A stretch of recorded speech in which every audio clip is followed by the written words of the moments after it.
What is up, everybody? Happy Thursday. Welcome back to another episode of Benzinga Live.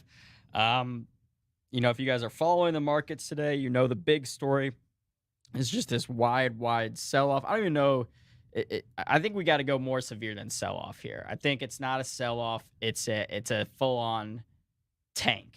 Not a crash. Market's not crashing, but it's tanking today. It's not doing well. Yesterday was one of the best days, I think, in the last like 2 years, and we're just giving up all those gains, which is pretty atypical. I mean, typically, if you have that strong of a day, the next day you don't give back all those gains, right? Sometimes you'll trade lower or trade higher slightly, like up 0.5% instead of up 4%. But just brutal day out there across the board. Tech in particular getting wrecked. Shopify down 17% after its earnings report.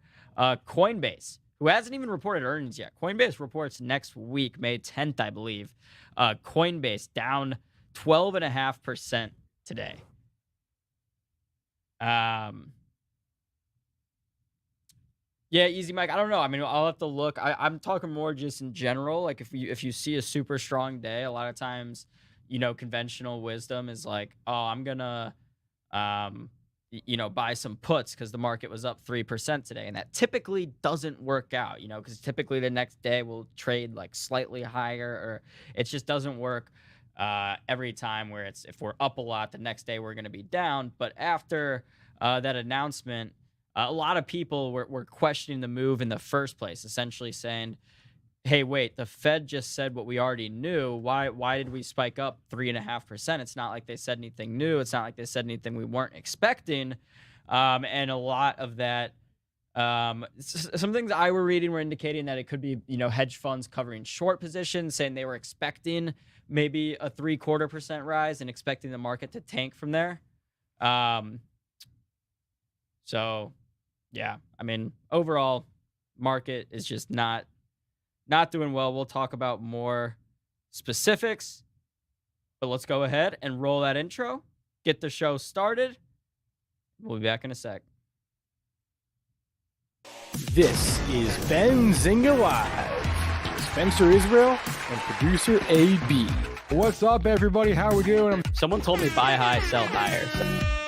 Let's get Matt Hammond on the show to talk some IPOs. Jake Wojacek from Trend Spider. We have a breaking news.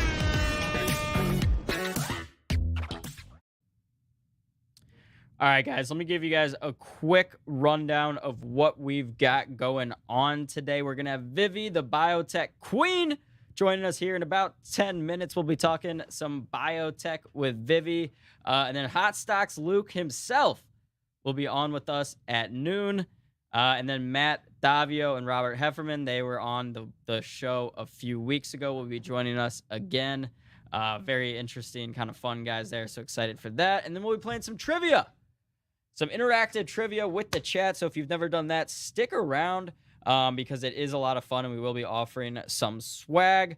But let me go ahead and just pull up my Benzinga Pro and let's get to some specific tickers, see what's going on out there.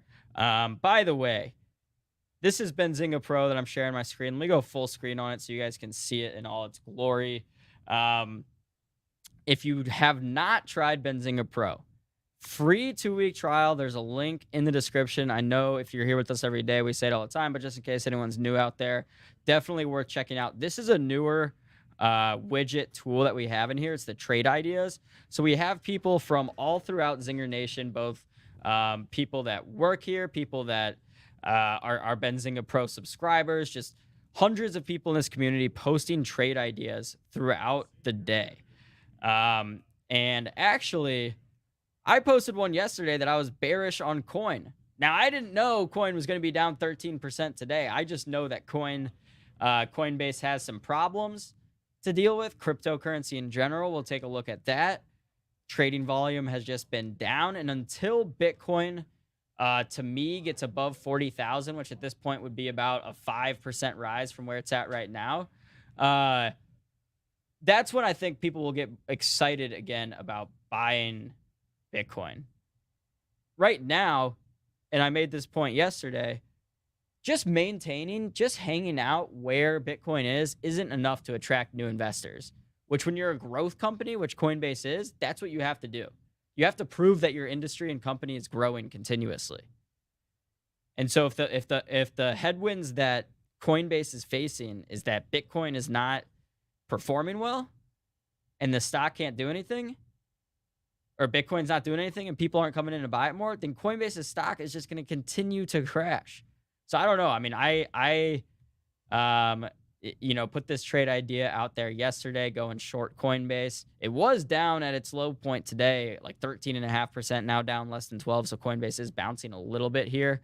But to me, this doesn't mean like, and if you're a big crypto Bitcoin bull out there and you love Coinbase, this isn't me saying like I hate the company or hate the industry. I'll probably go long Coinbase at some point.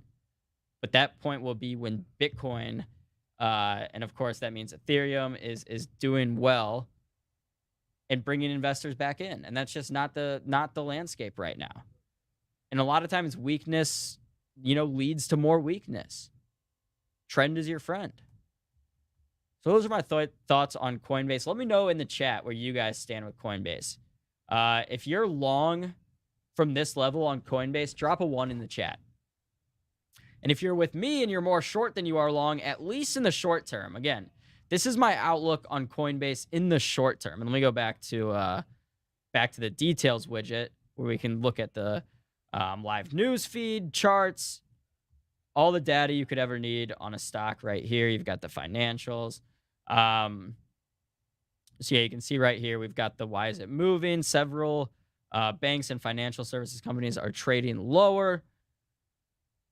We can go to Bitcoin's actual chart on here as well. Wow, Bitcoin down 6% today. I mean, it's not that bad considering how good of a day yesterday was, right? Because if you zoom out and let me go to the chart, we'll look at the daily here. Yeah, I mean, when you're looking at the daily, it's like today's candle is only slightly bigger than yesterday. So if we went back to Tuesday's price and then you said we were down like 2% the next day, I'd be like, but we're down 6.5%, but effectively it's 6.5%. Or effectively it's a lot less than that considering yesterday we were up. Let's check. 5.2%. Looks like we've got some Lord Brian saying long term though, I would probably not sweat it. 2 from Toby, crypto so insanely bloated. Yeah, and I made that point yesterday too, so I don't want to sound like a broken record, but I can think that Bitcoin has utility and Bitcoin has a future and Bitcoin's not going anywhere, and simultaneously believe that it's overvalued, right? That an asset can be priced too highly and still have a future and have utility, and something that I'm more like kind of bullish on the idea of than I am bullish the actual asset right now at its current price. Shelly, I don't know what that means. What am I supposed to do about my birthday? I didn't pick it. I was just born.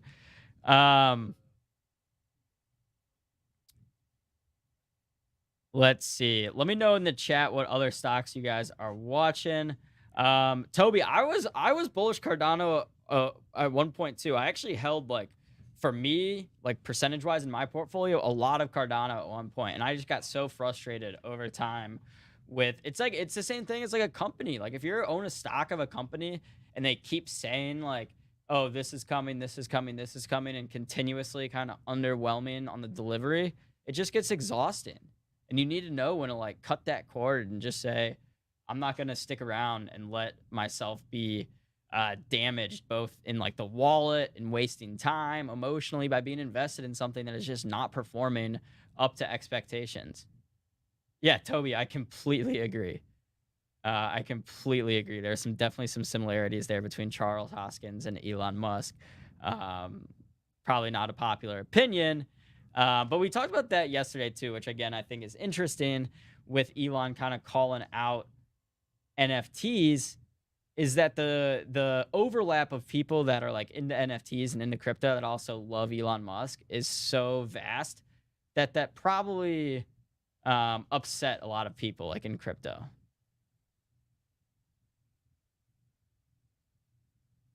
Um,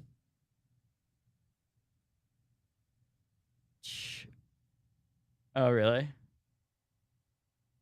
Remember when I called you discount Henry Cavill? Yeah, that's kind of mean. I don't want to be a discount. I'm not discounting anyone. I'm just Aaron. I'm just myself. I'm just AB. Lord Byron saying he likes Cardano, but kind of meh on Charles. Yeah, I think that's like the overall crypto community. I think for a while Charles was kind of put on this pedestal, and over time he's kind of lost a lot of like credo and clout really among the community. All right, so Bitcoin, I mean, we don't even need to check the other. We will check the other cryptos. We'll pull up the crypto heat map in a minute. But as far as other stocks go, I mentioned not Coinbase. I mentioned Shopify, down about 17% today. Now, this is a stock that I've been saying that I would not mind adding to a position here long term, and I haven't really yet. And this is what's so interesting to me is like some of these companies that got very much tangible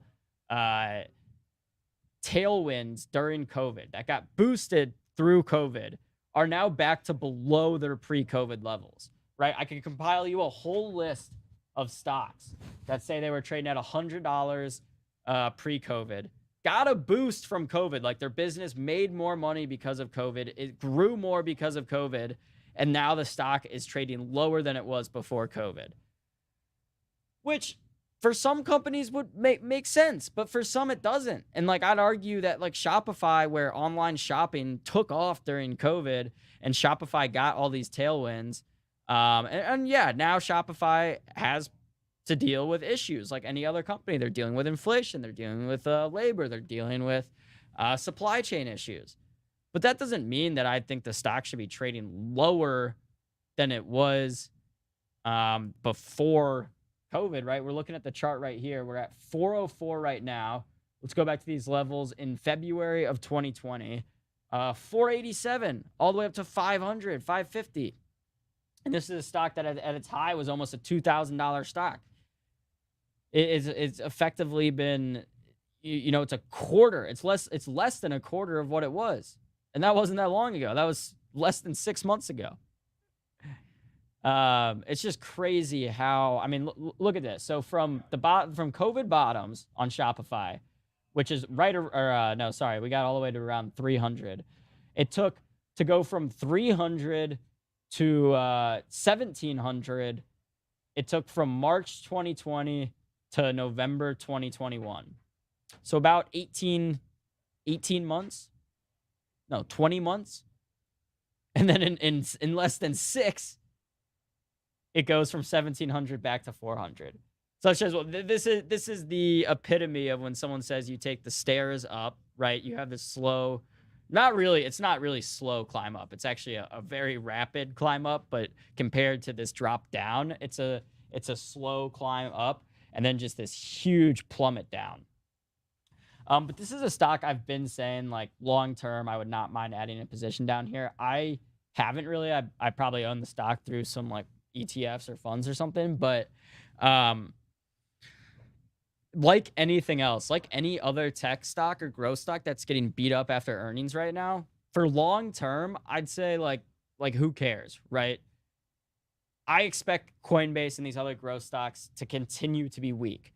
But if that means that it draws down another 10%, so that would mean going down from 400 to 360, and I get in at 400 and it goes down to 360, and in 10 years it's in $1,000 stock or $1,500 stock, I'm not going to care that I bought it at 400 instead of 360. So like long-term investments, there are a lot of opportunities out there. Do I think a lot of these stocks will continue to be weak in the short term? Yeah, I do think that. I hope I'm wrong, and I hope these stocks rebound and we get a V-shaped recovery like we saw, during the COVID markets. Let's just go check in on the overall market. I mean, things have remained pretty much unchanged. Let me pull up a 15-minute candle here so we get some intraday action. Like you can just see the cues here, right? Have just dropped off a cliff. No real bounce to speak of. We've stopped going down. When we started the show, about 15 minutes ago, we were kind of where we're at now. Um, let's see what the lows of the day are, just to make sure, just to watch, just to make sure if we get down to those lows. All right, so around 313.75. We're at around 314.50 now. So only 75 cents looks like off the lows of the day.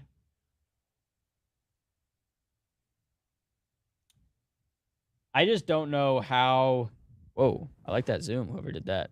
I just don't know how you can like feel good about going long in any. Let me lower my chair a little bit so we can get more of my. There we go. I don't know how you could feel good going long in this environment. At least like short term. If you're making a long term investment right now, if you're buying something that you plan on holding 3, 4, 5 years, then it's always a good time to buy, right? Well, you know, there are times if you look at the S&P chart historically, if you bought 3 years later, you're still in the red. But for a long term investment, you can rarely go wrong. So right now, if you're trading actively, like you have to be nimble. You have to be able to go short, long. For example, yesterday, I bought calls before the Fed meeting playing the pop that did really well.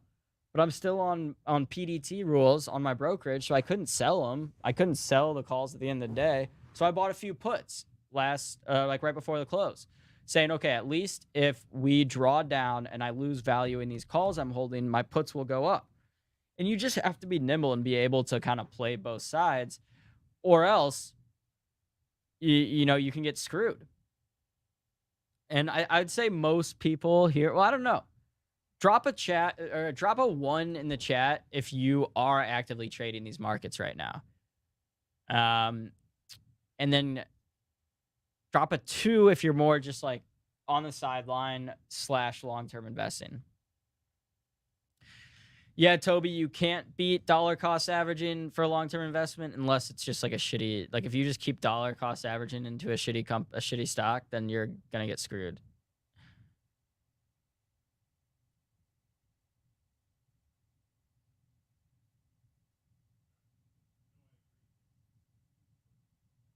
Roland, I mean, I'm in the office like every day. I'm here in Detroit, but I've been traveling a lot recently. I'm actually flying out of town this afternoon, so I won't be in the office tomorrow. We'll be doing no Benzinga Live tomorrow since Spencer is out, and I will be out of the office as well. I like coming in the office. I mean, I think most people, maybe not right now in 2022, but most people for a very long time are in the office every day, so it is what it is. Joe Fran just bought calls on what? What'd you buy calls on?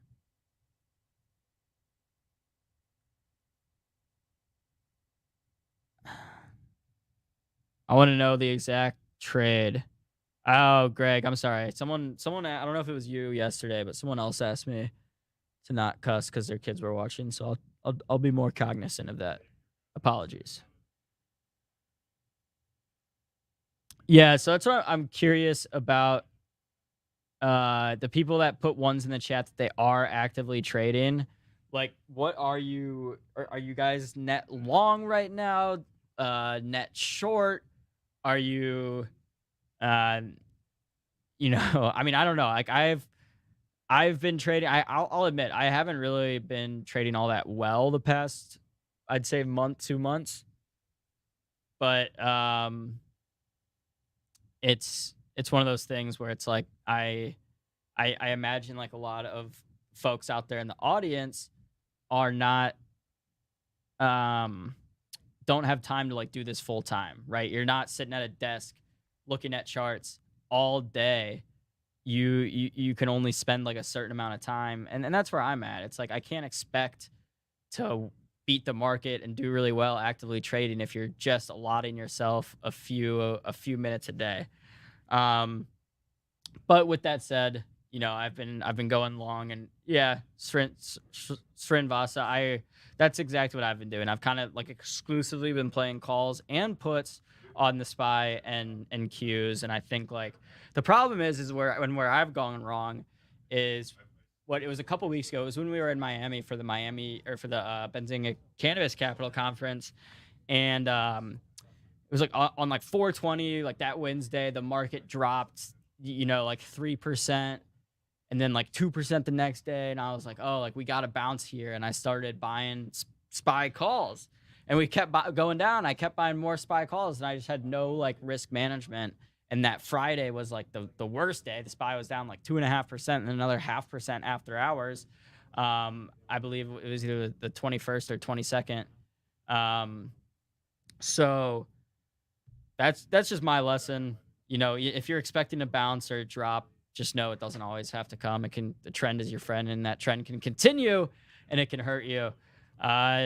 Yeah, easy, Mike. DCA dollar cost average, essentially just lowering your average cost of an asset as the price drops. So if you bought SPY at $100 and it drops to 80, and you buy another share, then your new average cost is $90. So then if it goes back up to the 100, you're actually in the green.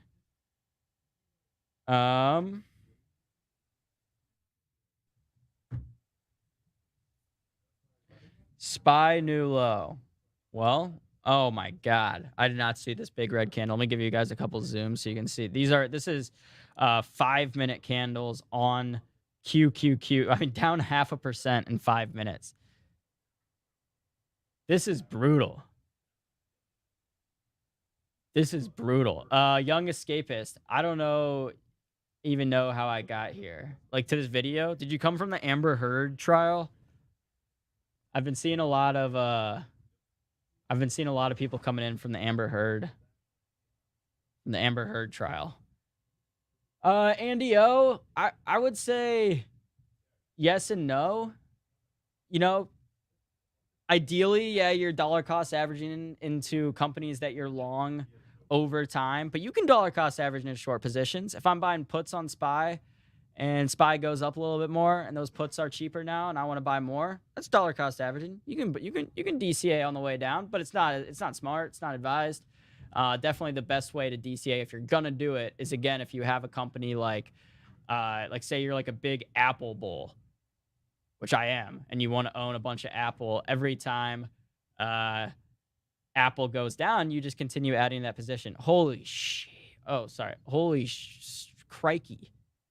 Qs are now down 5%. I can't remember. Someone let me know the last time the Qs were down 5% in a day. Because this is brutal. And this is a stat that we brought up. Wait, DCA Apple from 170 to 140, hysterical? What's hysterical about that? That seems like I'd do that. I'd buy some more Apple at 140 if I bought it at 170. I don't know. Let me know. Easy Mike, explain. But I brought this point up yesterday, and I don't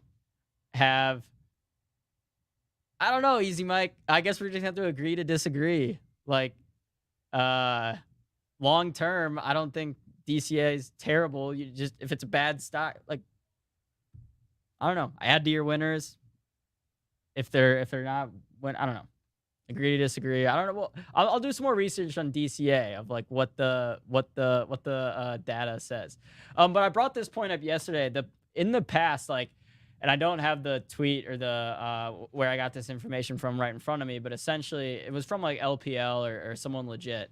But essentially the gist of it was that some of the best market days ever have been in the worst bear markets. Like 10 out of the top 20 NASDAQ one-day returns ever were in like the 2000 .com bubble crash, right? Because you would see these huge rips up of like 6% in a day, and then it would give it all back the next day. So I'm just saying, yesterday was a great day, but it's not atypical to get those days in big bear markets. 13 out of 20, Andy's saying. Actually crazy. Yeah, I don't know where I don't know where that data is. Someone can find it. Someone can fact check me, but it's out there. So, and it's not just for the NASDAQ. Like it was the same thing for the S&P 500, even going back to like the 1930s and the Great Depression. That some of the S&P 500's best days were during like literally the worst stock market years ever. So yeah, I mean, I'm still where I've been. Bullish long term. Think there's going to be more pain, more choppiness in the short term, but um, I mean, look, to me, all of the kind of negative catalysts and headwinds that we have are I'm not gonna say peaked. Like I don't want to say, oh, we've seen peak inflation, but like I feel like we're through the brunt of it. Like I can't imagine supply chain issues are getting worse from here on out. I can't imagine China COVID lockdowns are getting worse from here on out. I can't imagine inflation. I'll say this about inflation. I can't imagine inflation continues to grow at the pace that it has been. So if at least inflation is going to keep going up, at least the rate that it's going up by is slowing down, which is like a step in the right direction. So, but it's like anything else. Like these things take time to play out. We saw a huge V-shaped recovery during the COVID crash of March 2020, and that was aided by truly unprecedented, Fed action and Fed asset purchasing. So to expect another like V-shaped recovery here, I think, probably not. But do I think maybe we could recover when that time does come quicker than in the past? Yeah, because maybe we're just in a quicker market now. So much is dominated by algo trading and now option trading. Like that literally was not the case before COVID. How much option trading and option flow impacted stock prices. It did, but not to the extent that it does now. So just the fact that you have all these things, quant trading and these algos and option trading, it's going to make these moves just more severe, the upside and the downside. So when the markets do turn around, I expect that recovery to be pretty quick. As V-shape a recovery as the COVID markets? No, probably not. But it's certainly like just a very interesting time for investors. You got to know when to be long, when to be short. So let's do this. Vivi should be joining momentarily, and then we will have Luke. Let me know in the chat what stocks you guys are watching, what crypto guys are you watching. Let's see if we've got any good questions or topics in the chat we want to discuss. I have a few other topics I want to discuss, but like it's just so doom and gloom out there in the market today that I want to maybe we talk about some other things. Maybe we talk about you guys watch soccer yesterday? Champions League? Big game. Big game. Let's see. Andy O saying, my thing is I'm bullish the U.S. And where else do you put your money? Not fixed income, not Europe, not international, not emerging markets, not.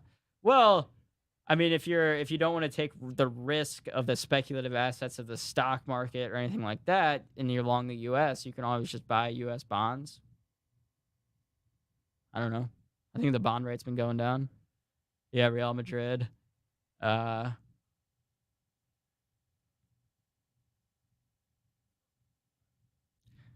right, guys. I mean, I'm down to just agree to disagree about the dollar cost average. My whole point about the dollar cost average is that it can be a good strategy if like the company is really a great company, and obviously that's like dependent on the company doing well and the stock price appreciating. Andy, I got Chelsea repeat back to back.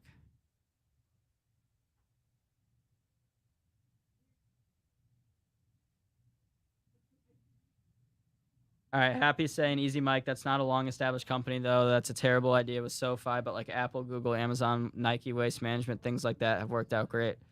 I mean, okay, even if you're not looking at it at like a dollar cost average as a strategy, let's just say, like Happy saying, you have a company like Waste Management that you like the company long term.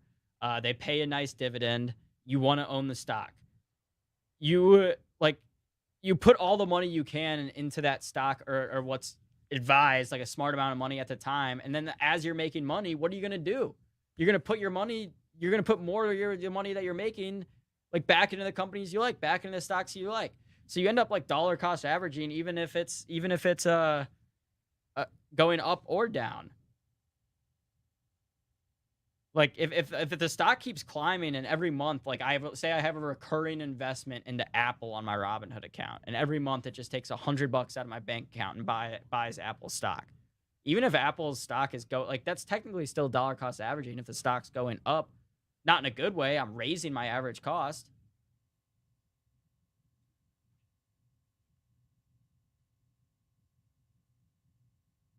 Luke said he's been researching tickets for the CL final, a fun thing to do on a red day.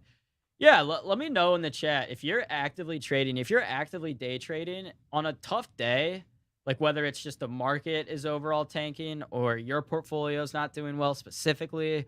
Like, what do you do on a red day? Like, do you like just shut off the computer, go play some video games? You try to trade out of it. You go for a walk. Maybe we all write a few things down we're grateful for, and that'll help cheer us up on this red day. I'll start. I'm grateful for the people in the chat that wished me a happy birthday. Very nice of you. Did not need to do it. Oh, Lord Byron, I'm not going to read your comment because people were saying that they didn't like me cussing because kids were watching. But I think that's a good sound strategy for a red day. Like, what else are you going to do? I'd rather do, like, you're probably going to save money doing that than trying to trade out of the red day and buying more things.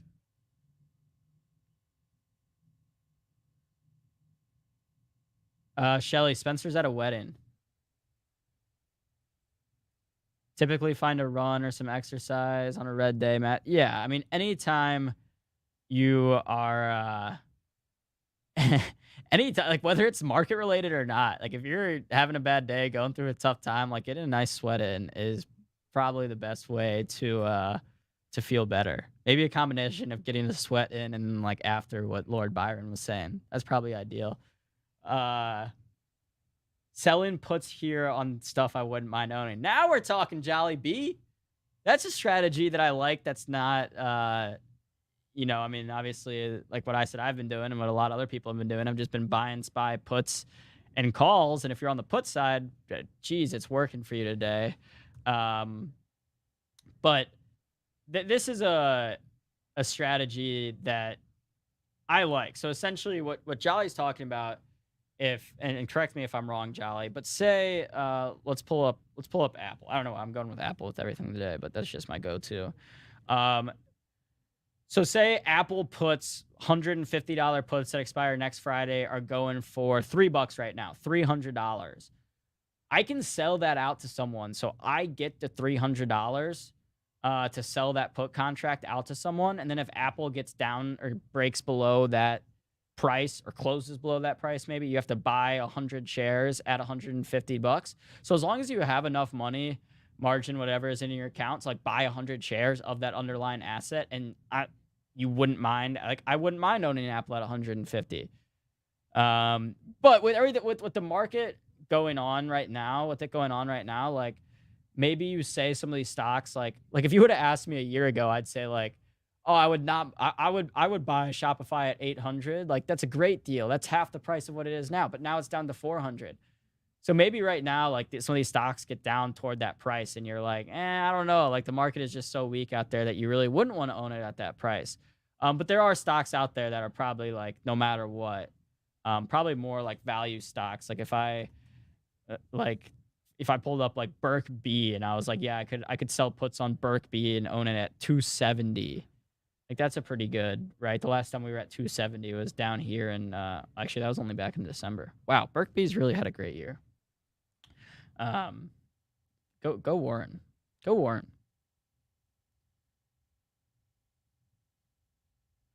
Yeah, Holly saying find a beach. So that's a good way to combat a red day. All right, yeah, Jolly. Another way to potentially average down. I gotta tell you, the averaging down not very popular among this crew. Can't talk about dollar cost averaging or averaging down. Not around these guys. Don't like it. Let me go back to the SPY real quick. I'm gonna go to a shorter time frame. Let's go to a 5-minute chart so we can see some movement. We are getting a little bounce here. Is it of the dead cat variety? Maybe. Oh, yesterday I went on Twitter while the market was up like 4% or whatever, and I kept seeing people tweeting about dead cat bounce. And I went to Twitter and I didn't actually do it, but I typed in the muted words like mute dead cat bounce because I was like positive vibes only. Like I don't want to see that negative energy on a day where the markets are up 4%. People saying it's the dead cat bounce, whether they ended up being right or not. I mean, shoot, they were.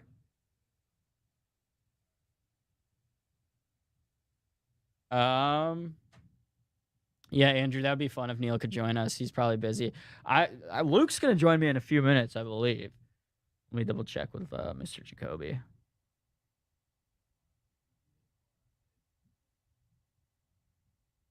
But yeah, this is quite insane. I can't remember a day. Maybe I saw earlier on CNBC they said NASDAQ's worst day since June 2020. But I honestly don't I don't remember a day that bad back then. I guess it was.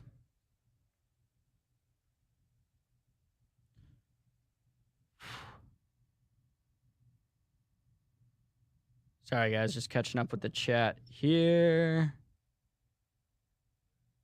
AB, let's prepare for upside and looks at Tesla and AMD. Are you saying you want to look at AMD and Tesla long, Easy Mike, or wait for it to kind of pop up and then buy some puts on it? Yeah, Andrew, I miss those days too. We gotta get the rat suit back out.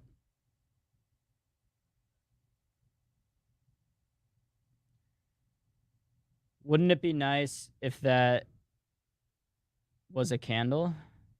Oh, this like bullshit, or sorry, this bull crap print here. Yeah, I don't know what happened there. I don't know why that. There's sometimes just like bad prints. I don't know why that happens. Spencer explained it to me one time, but sometimes Spencer is. I don't know. Sometimes Spencer's just like talking, and I forget what he says. Not just Spencer. Sometimes it just happens in general. Usually when Dow is down 1K, it reverses. Just bought calls 880 on Tesla for next week. All right. Holly, you know what I like? I like instead of just throwing ideas out there, you've got skin in the game, right? She's not just throwing trade ideas out there for maybe that she's going to do or not. No. Shelly's out there putting skin in the game, her own. Wait, did I say Shelly? I meant Holly. Holly's out there putting her money on the line, buying those calls. Love it. Good stuff. Holly, let's check in on Tesla. How we doing over there? Yeah, I mean Tesla. Yikes. Today, not the day you want to. Not the day. Let me go to the daily on Tesla. So I mapped this out the other day from April 5th to May 1st. So in less than a month, Elon Musk, based on how many Tesla shares he owned, the stock had dropped. I don't know. Let's go to weekly candles. Let's see. We'll be able to add this up real quick. I don't know. Stock dropped 13%. He lost something like $30 billion of net worth in a span of a month. I couldn't handle that. I don't think I could handle that. Even knowing that even if you lose, even if Tesla stock drops in half, which it won't do. You're still like one of the richest men in the world, $120 billion, whatever that would leave him with. I don't know if I could handle like knowing that, like, oh shit, I just lost. Sorry, sorry, shoot. I know, but someone asked me not to, so I'm trying not to swear. Yeah. I'm torn between like sorry, it's just probably gonna happen a little bit on this show. Maybe if you've got like little kids, you don't want to hear it. Like, probably just not the place for them. But I also want to be inclusive and know that probably for the best, we should try to keep the swearing to a minimum here. But that's part of the fun of like being not on network TV. Like, we could be on cable right now, but we shut that deal down. We said no, we want to stay independent. We want to be on YouTube. We want to be for the people.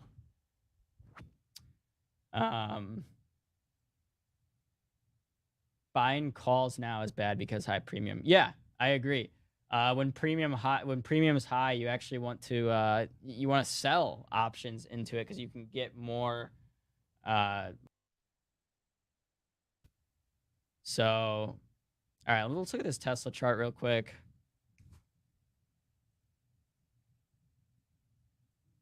I mean, I don't know. We're on weekly candles right here. This is, I mean, look at this. So where we are at right now, 885. It's sitting right on this previous support. And I'm not the biggest like technical guy in the world. Like, some people, like, it's just I use it. I use technical analysis for trading. It's just like not Bible to me, if that makes sense. Like, it's not like, oh, I see this sitting here on this support back here, and I'm like all in buying calls with Holly. I might still buy calls with Holly, but not like just exclusively because of that. If there are multiple indicators on the chart looking or like pointing to me that are bullish, then that's one thing. But I need a little more. So let me know if anyone else. Let's go to a daily chart. Maybe someone else will have some thoughts on the actual chart. To me, when I zoom way out on this chart, which is typically what I like to do, what I notice is just kind of a trend line established from these COVID bottoms. So if you follow my cursor right here, we're just going to go kind of like straight diagonally up this trend line. And every time we've gotten, see right here, I'm still on the trend line. This is in January 2021, but the stock is way higher. What happens is it eventually comes back down to that trend line. And then here we're back on that trend line, got way extended beyond that trend line, came back to that trend line. Then we dropped below that trend line, popped above it, came back. Now we're kind of below it again. So I would say like the trend line puts us, and I don't know, like, actually I can put a real line on here. I don't know why I didn't do that. Trend line right here. There's even a tool for it. Like right here is what I'm talking about. Bam. There's the trend line.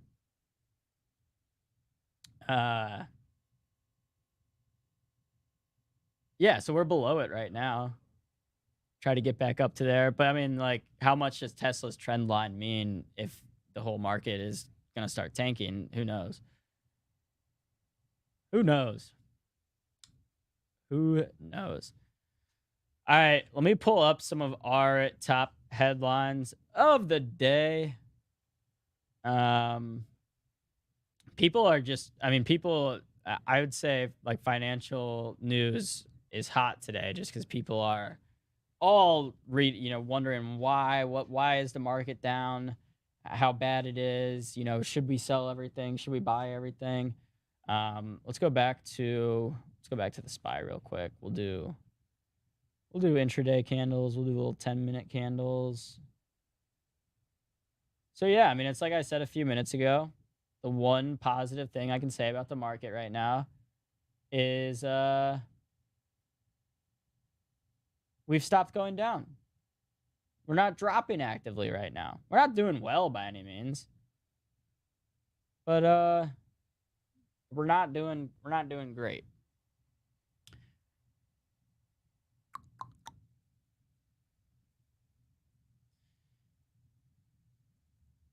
I do kind of want to make a trade before the end of the day. GL, can I put on some background music? Yeah, I can do that. Actually, I think Rohan might need to do that. I got you. Hell yeah. Oh wait, no, I can do it because it's in.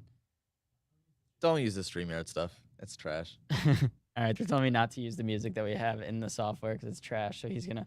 You can do the like T-Pain Pizzle Pack.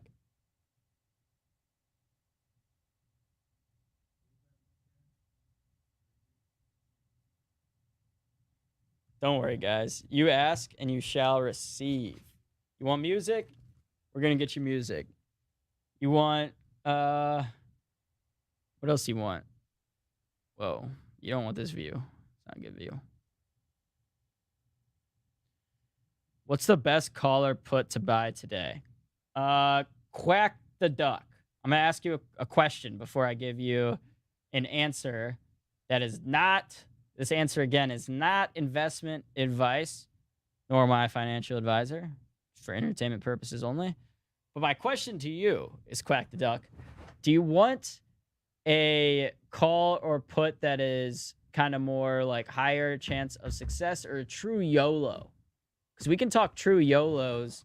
It's Thursday, so always a good day to look at some true YOLOs that expire Friday, a day away. But again, those are going to be way more risky and way less likely to succeed than some other options contracts that we may talk about. Oh, Rohan, DV wants the new Future album. Do you think we'd get dinged for that? Aaron's saying No way. No, I think put it on. I think put it on too. I think Like, put it on. who cares? What happens if you get dinged? What's a copyright strike do to us? It just makes it so that we can't monetize the video. So we're gonna lose like $18 of advertising revenue. 1,800. Yeah. Down to hear both. All right, we'll give you. We'll talk about some option contracts, maybe some true YOLOs, some and some ones that might have a higher chance of success. Again, not investment advice. Mr. Jacobi, how are you doing on this beautiful Thursday? I mean, I'm doing fine. Portfolio ain't. Yeah. Holy crap. That's kind of where we're all at right now. I mean, yesterday was such a good surprise. Yesterday was a great surprise. I know. I mean, I came close to a first six-figure day yesterday. I did not. Really? Correct. Just all through, like mostly through stocks, or do you have option contracts open? But mostly stock positions. Just like really large positions are all In stock crypto? positions. Yeah, crypto. That didn't hurt. Have you sold any of your crypto positions? No, not yet. Do you? Nor do I plan to, actually. Okay. At no point. I've got a really nice I've got a good. Let's talk about crypto and. All right, let's just talk about general portfolio comp. How's that? Yeah, I'm pulling up Bitcoin's chart on the. Let's pull up. I'm even gonna let's just zoom it out Okay. in case anybody's. If people don't want to talk about portfolio comp, we want to get back to YOLOs. I'm absolutely down to get back to YOLOs. If we want some fundamental ideas, I'm down to get to fundamental ideas. So let us know. But let's talk about general portfolio comp. So right now I'm about 75% invested. Wow, okay. Nice. All right. Right now I'm about 75% invested. The majority of that is in stock and cryptos. About let's call it 3%, 5% of that is in alternatives. If you guys don't know about alternative investments and we want to talk about that, we can absolutely get to those as well. I can talk about some alternative investment ideas. This is like investing in fractional shares of apartment buildings, that sort of thing, cash flow type play. But let's call it that we're 75% invested. Of that, crypto makes up a decent chunk of my positions. About 5% of that is in crypto. The rest of it, we're looking at equity markets. So we're saying, let's call it, make it easy. 5% alternatives, 5% crypto. That's 10% of the 75. Then 65% of total assets right now are in the market. Of those, over half are in ETFs. I do a lot of the big ETFs, right? SPY, largest position. IWM, second largest position. QQQ, I believe is actually fifth. And then you've got GLD and USO in there in third and fourth spots. That's how I set up the ETF portfolio. Basically, the idea there is you're exposed to large caps, you're exposed to small caps, you're exposed to the commodities market, generally the commodities that are most traded. And then the last piece of it, the smallest piece, but the most fun piece, is the active trading and stock picking side of things. That's made up of a combination of stock picks and swing trades as well. How is that, AB? I like it. I mean, I think what I had noticed right off the bat, what jumps out to me is that you're still 75% invested. I've talked to a lot of traders. Yeah, that's the big headline. 75% invested, 25% cash. Of that 75, 5% allocation to crypto, 5% allocation to alternatives, 65% U.S. equities.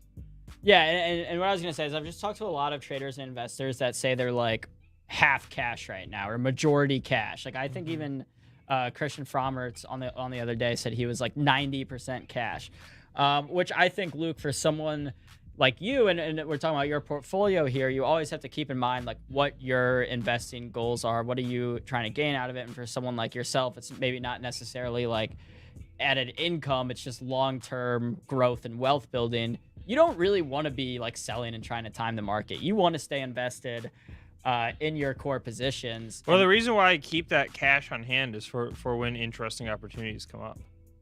Do you typically always try to keep around 25% cash in your portfolio? No, not always. I average in. At the bottom of COVID, I was more than 100% long. I was long on margin, like 120% long. Hell yeah. Yeah. What do we need to do to get you back on margin right now? So here's a general rule of thumb that I've been using for about the past 10 years or so. Every 5% decrease in the S&P 500, I roll another chunk of my cash position in. Not necessarily into the S&P 500. I might do some stock picking with that, like a favorite of mine, as we all are probably sick of hearing me talk about, is Facebook right now. So that's where I'll either buy maybe one of those ETFs or I'll buy a stock that I like. Again, the rule of thumb that I've been using for about the past 10 years or so is that every 5% the S&P 500 sells off of its high, that's when I'm getting a little bit incrementally more long. Rohan, I think we're getting an ad on the music or something. But yeah, so Luke, this was actually a controversial topic earlier. We were talking about DCA and averaging costs, and very unpopular among a lot of the chat, which I think we have to clarify. Like, if you're talking about dollar cost averaging into like Fubo, you've gotten screwed. If you're talking about dollar cost averaging into like SPY or Apple, which I think is that clarification that Happy made earlier, there are like certain established companies. Fubo, what a wild stock. You bring that. Pull that one up for a second. Yeah. I brought it up because I was looking at it earlier, and I was like, there probably are people out there that have been dollar cost averaging, and it's like, oh, I'm gonna lower my cost base, whatever. It's down to $4. This thing was like a $60 stock at its height in COVID. Let me pull up the daily candles on here, Luke. We're gonna look back. Whoa. Okay. What are we listening to? Is this the new Future album? No. This is the T-Pain Pizzle Pack. All right, I think can we get the edited version of the T-Pain Pizzle Pack? Actually, let's ask the chat. One, do we want the if you want the T-Pain Pizzle Pack, put a 1 in the chat. That'll be the first question.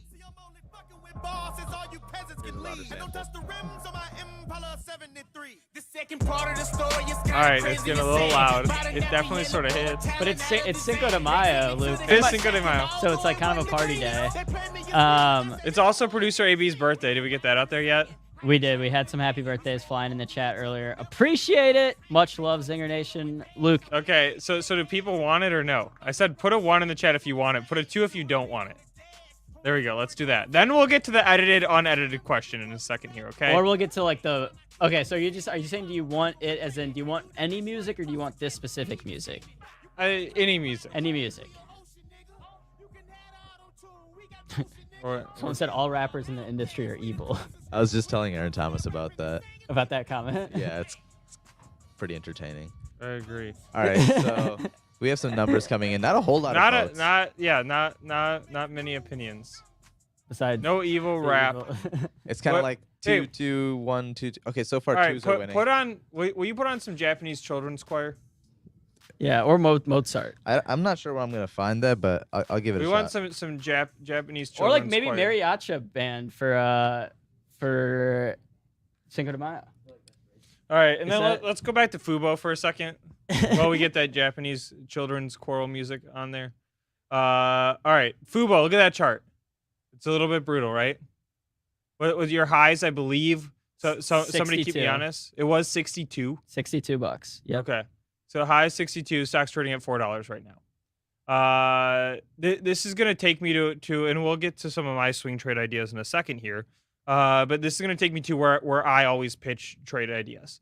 I'm looking for two things. I need to have the number and I need to have the thesis. Every single time oh, that's a good one. Mongolian throat singing would be good too. But every time that I pitch a stock, I've got two criteria that I need to see. The first one is I need to have the numbers there. All right, and that's the point that I'm going to circle back to. Two, I need to have the thesis, the story, the catalyst, whatever it is. Numbers side of things. Whenever I'm hitting a swing trade, or let's say a swing trade that's going to go beyond a week, right? Medium term, longer term swing trade. I always, when possible, like to have valuations that make sense. The reason being is because then you don't run into this situation with the Fubo. I know how hard it is to become mentally trapped in some of these stocks. A lot of these stocks, we've all been there. Anybody who hasn't had a trade that turned into a long-term position is lying. Okay, there's 400-ish people out there plus me and AB. There's 402 people. Every single one of us has had a trade idea that turned into a long-term position. It happens. All right, so that's why I know as like a mental protection against myself. I want to see numbers that are in line and make sense when I'm entering any sort of a swing trade that's going to take me beyond a week. Numbers that I'm looking at: price to sales ratio, EV to EBITDA ratio, PE ratio. If it would be helpful to spend some time and do a little bit of a lesson about those during this segment, we can absolutely do that. All right, let's give it a good 15 seconds and see how we like this music. And shout out Easy Mike in the chat who was talking about going long AMD. AMD is having a nice move here. Honestly, the best move out of any stock I've seen. So Easy Mike, let me know if you got in on that trade. Well, the whole market's turning right now. Hit SPY really quick. Hit SPY really? with 1 minute candles. Yeah. SPY 1 minute candles. Let's go, Luke. This is what we needed. We needed some. Luke hopped on the show. We got some positive vibes going, and things are looking better than they were a few minutes ago. I like that. Springtime, sun's shining. All right, put it in there. We got this this string music. Oh, it's getting hot. Wait, turn it back on. It's about to heat up. You want that heater? It's about to heat up. Yeah. Oh, this is gonna lead to some irrational trading. Woo! All right, if we want this music on in the background, put a 1 in the chat. If not, put a 2. All right. I feel like we're watching like a Netflix food show.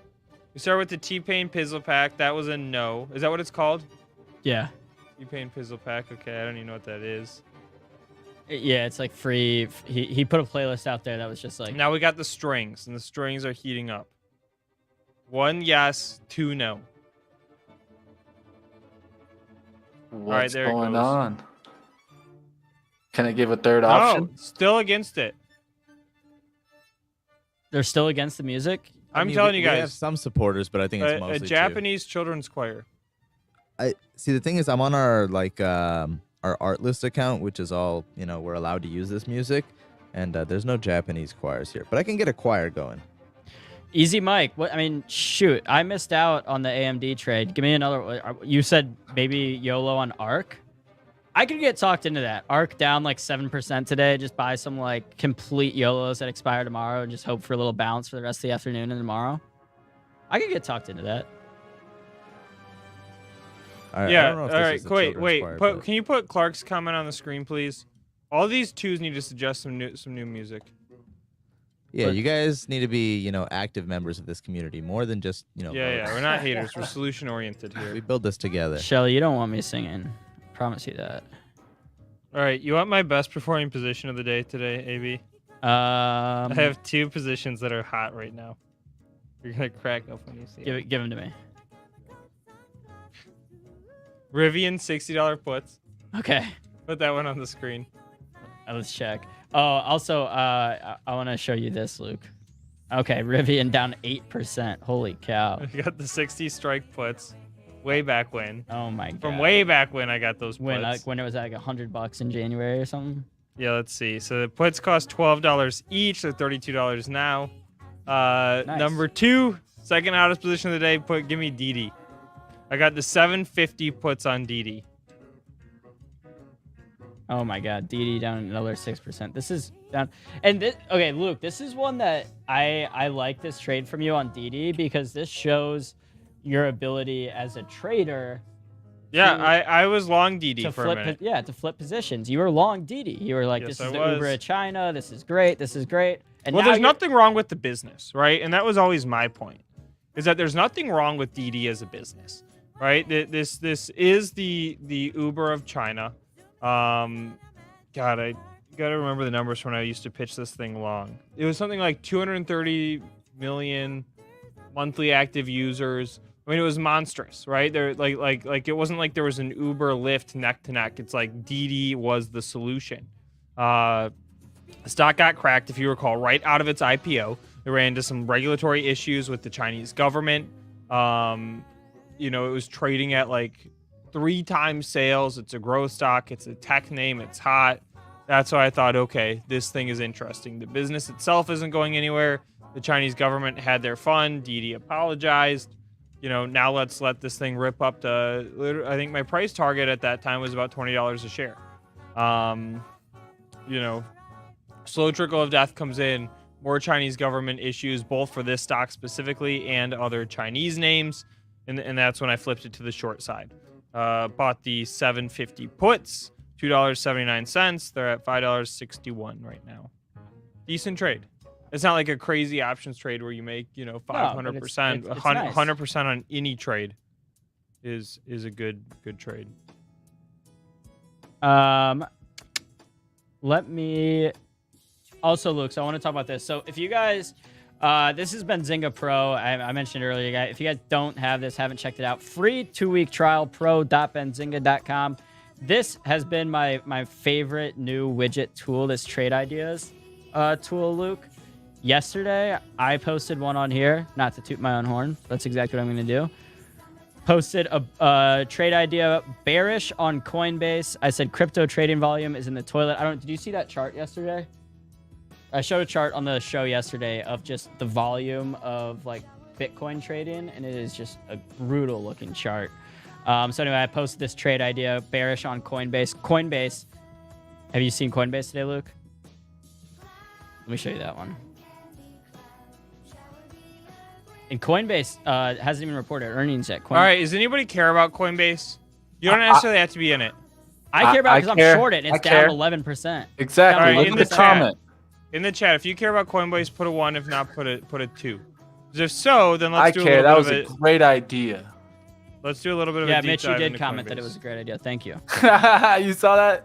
You I saw did. that, AB? I was like, good idea. That's what I'm talking about. And it worked out. Hell Then yeah. Ford is another one. All right, but this music. Ford gotta is a go. stay away from stock. Producer just as an aside. Rohan. We want to do that one quick. cut that music. All right, did children's choirs. I got something for us. I got something better. All right, can we do Ford really quick? I think Ford's an easy one. Ford's a stay away stock. And Ford is a stock that okay, so this is going back to flipping positions, AB. Why? Why For- does Ford stay away from stock? I disagree. Ford was my biggest single stock win of 2021. It was my stock of the year. I was long it with equity. I was long it with calls, right? Leaps that were expiring in 2022. Out of both positions right now. Why was I bullish on Ford at the beginning of last year? why am I not any longer? Again, whenever I pitch a stock, I need to have two things. I need to have the numbers. I need to have the story. Okay. The numbers for Ford at that time made a ton of sense. The stock was trading at, I don't remember them exactly, but it was something like 6 times EV to EBITDA. Cash flow was fine. It was trading at what, 1 time price to sales or something along those lines. And then on the story side of things, Ford came out and messaged to the market, we are going to spend a ton of money in this upcoming year marketing our EV platform. That was Ford was all out saying, we're going to spend a ton of money marketing that we are going electric. The world was going crazy for anything electric at that time. So I said, okay, the numbers are in line and make sense. Even if this EV thesis doesn't work out, I should still make some money off of Ford. 2, the story, the catalyst is they're going to spend a ton of money branding themselves as an EV play. They're going to do product launches, etc. Both of those hit. The valuation side of it hit. The EV side of it hit. Stock took off. Why is it a stay away from stock now? 1, EV momentum, nowhere near where it used to be. The market has not been rewarding EV stocks at all. 2, valuation side of things, you've got a company that is having production issues. Sales earnings haven't grown tremendously in the period of time from when we started 21 to now. And you've got a stock price that's almost 100% higher, right? So valuation is about doubled for a very similar looking company. And we're not getting the EV rewards that we were getting at the beginning of last year. So for that reason, I think that Ford is a stay away from stock. Take a look at the chart that producer AB has up on the screen right now. You are in the slow trickle of death. Unless you have a really, really good reason to be caught in that slow trickle of death, that's the slow price of depreciation downward, I don't get into those. I think long term, I still like Ford. I wouldn't mind adding here below $15. You've got a decent dividend. And I just think bottom line is these other more legacy automakers that are investing in the EV space are still being underappreciated with how much. I mean, look at like Ford's market cap compared to Tesla's is so insane. You can add like Ford, Toyota's, Volkswagen's market cap, all theirs together don't even equal Tesla's. So to me, that market share, the market cap of the companies just doesn't equal the true market share of like how many cars are being sold. So I think Ford is actually going to be effective in cutting into Tesla's market, especially here in the United States. So what we talked about, pickup trucks are the #1 selling vehicle. Tesla is not putting out their Cybertruck. Sorry to break it to you. And if they are, it's not going to be for what? 2, 3, 4 years? It's also This ugly. music hits a little bit. This music. All right, this music. This music. If you like this one, put a 1 in the chat. If not, put a 2. Dude, I got the real music. All right, so we just did Fubo. In my opinion, it's a stay away from stock. We just did Ford. In my opinion, it's a stay away from stock. Should we rip Coinbase? See. Well, I already gave my let me. Sayonara showed the coin.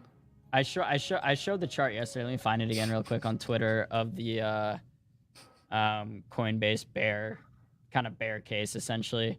Happy. So if Tesla's saying 2023, that probably means 2025. Oh yeah, here it is. All right.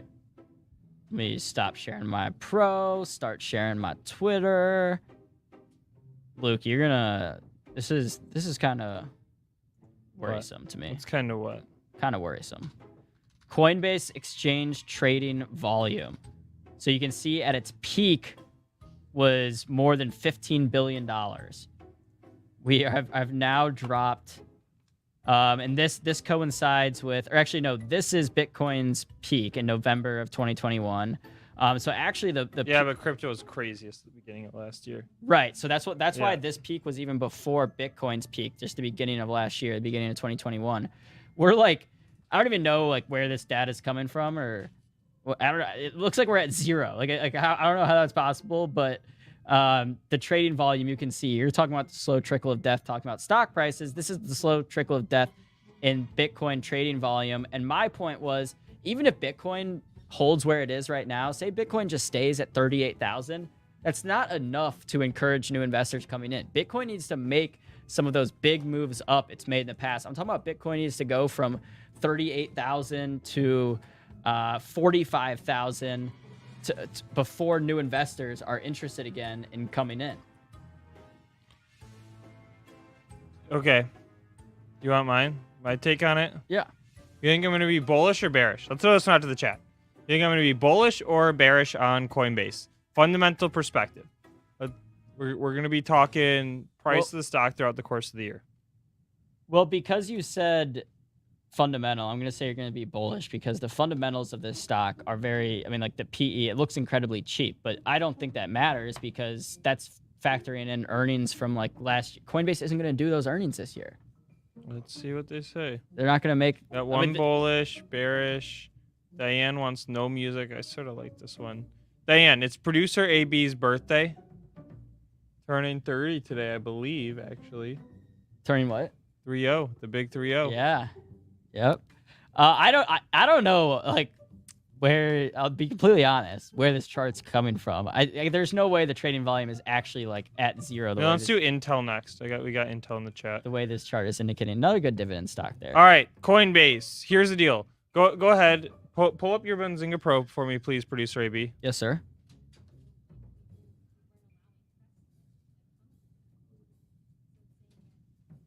Alrighty, take me over to earnings. We can do Go to the calendar. Let's look at earnings. Calendar, earnings. Alrighty. So what we're looking at right now in Benzinga Pro, which everybody can start a trial for free, no credit card required for 14 days. Okay. Give me the total of earnings last year for Coinbase. So, sum those up for me. Total earnings from last year. So let's do. The answer is $7.5 billion. Oh, I was gonna do it. All right.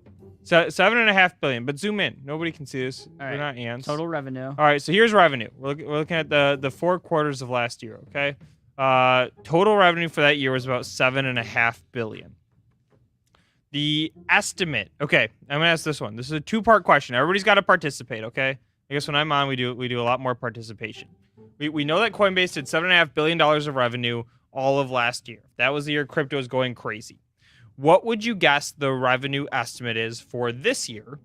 Right. What is the market pricing in that Coinbase is going to do in revenue this year, 2022? And then what is the revenue estimate for 2023? Okay. Again, we're talking Coinbase. Put in 2 numbers. How much revenue is Coinbase expected to do? The market wants Coinbase to do this year, 2022, and then also next year, 2023. And again, Coinbase did $7.5 billion of revenue in 2021.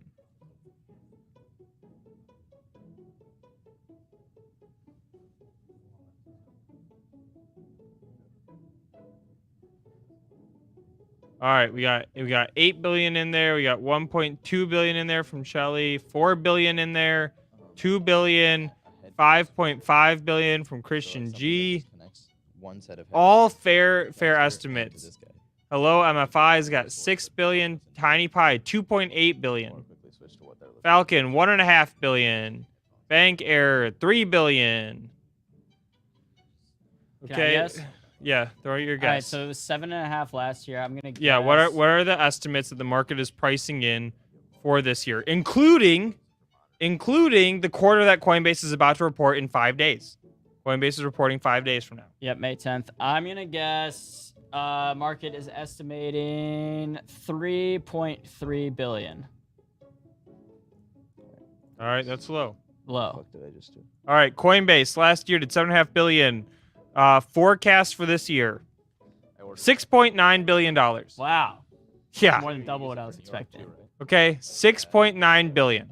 All right, they did $7.5 billion last year. It was the craziest crypto year. Right now, the market's pricing in $6.9 billion. 2023, the market's pricing in $8.3 billion of revenue. So 2023 is supposed to be a bigger year than 2021 is. All right. The company doesn't give guidance, thank God, because if they gave that guidance, right, that wasn't just the market pricing it in, that wasn't just analysts coming out and telling their hedge fund clients, hey, here's what the company's going to do, then it would be really brutal. But again, we're looking at a stock. The forward price to sales ratio, right, is 3.7, which is fine. That's about in line with the S&P 500 company average. So that jumps out as an okay number. But the fact that right now, that 3.7 price to sales ratio is based on revenue going from 7.5 billion to 6.9 billion, I think no way, no way. In order that happens if Dogecoin gets like $1, dude. To me, for investments, So takeaway is Coinbase is a stay away from stock for me right now. I am long the stock. I have a small single stock position. It's a long-term position. Obviously down on that position. If I had to pick, do I want to own this stock or not over the next several years? Yes. Right now, I think Coinbase is absolutely a stay away from stock. I agree. I was surprised because when you said the word fundamental, my head just went to 5 PE. Luke's gonna think it's cheap and be bullish. So I'm glad. And to me, honestly, Luke, the fact that Coinbase is very much growth tech stock and the PE price to sales, all that is that low. That's like a red flag for me. That's showing that investors aren't willing to pay the premium for that growth. And then look at the estimates, guys. There's no way. No way. There's no way. No way. It isn't going to happen. And again, what does it take for that to happen? If you believe that that's going to happen, then you have to believe that Bitcoin's getting to 100K. You have to believe that Dogecoin is going to make new all-time highs, and you have to believe that SHIB is going to make new all-time highs. And that's it. That's the formula. That was my point, Luke, was that Bitcoin just hanging around 40,000 isn't enough to encourage new people to come to Coinbase and buy Bitcoin. You need Bitcoin to be going up before, and then more people are talking about it, then more people are interested, more people want to get in. Yeah, if it's just hanging out, if it's just stable, what's the point? Absolutely. And then also my last thought on Coinbase. This isn't the financials tab on Benzinga Pro. We're looking at the income statement, so we're just looking at gross profit from the past few quarters, or actually I think all the quarters since Coinbase went public. But 535 million, 1,500 million, 1,800 million, back down to 1,100. Up to around 2,000, so up to 2 billion. So it's just bouncing up and down. Luke, that's not what I want to see, really. I want to see like sustained growth quarter over quarter, year over year, not up and down dependent on so much macro headwinds and tailwinds, which obviously in this case is really just price of Bitcoin and crypto sentiment overall. Bitcoin has to make new all-time highs. Yeah, I mean, so some people throw that word out there. Let's throw this. I'm curious about this one. I do a lot of chat participations, AB. Yeah, we love it. Keeping everybody active. Interactive chat. All right, one in the chat if you think that Bitcoin is 100K plus 5 years from now. 2 in the chat if you think no. Ooh, that's such a tough That's question. such a tough question. 5 years from now. 5 years. I think, Luke, and we've said this about Baba too. I think it's one of those where it's like, I don't think it's going to be, it's either going to be like way above or way below. Or who knows? It could be right at 100,000 5 years from now. So you said 1 above, 2 below? Yes, sir. All right. Hello, MF thinks it's going to be above. Shelly thinks it's going to be above. Brian, looks like Brian's out in Colorado, thinks it's going to be above. I am wissing. I mean like peen? Wissing? I am wissing, says 1, 2. Bitcoin is consolidating. 7 to 10 years. Ed says it's going to take to reach 100K. What about, what was Kathy Wood's price target? She said like 500K. By I don't know.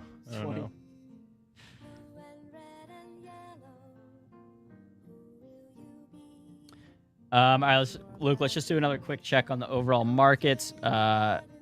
Qs down 5% now.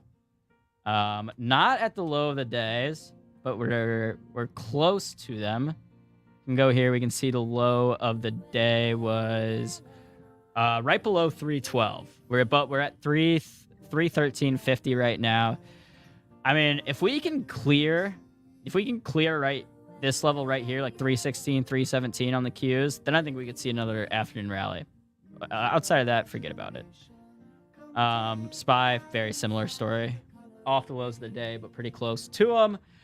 Need to get above kind of this 416, 417 level where we try to make that bounce earlier before we can make that run up. I'm curious, how much? What do you think SPY is year to date right now, Luke?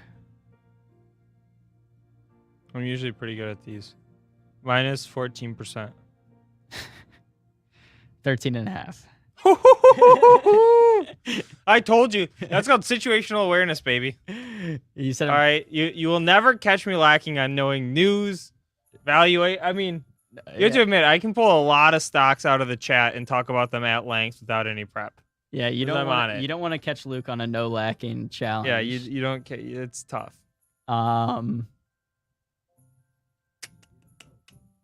All right, guys, let us know in the chat what stocks you guys are watching. I know Easy Mike was watching AMD, so let's check in on AMD. That was like the one stock I saw making a significant bounce, giving up some of those gains. Now let's go to 15-minute candles. We can see here.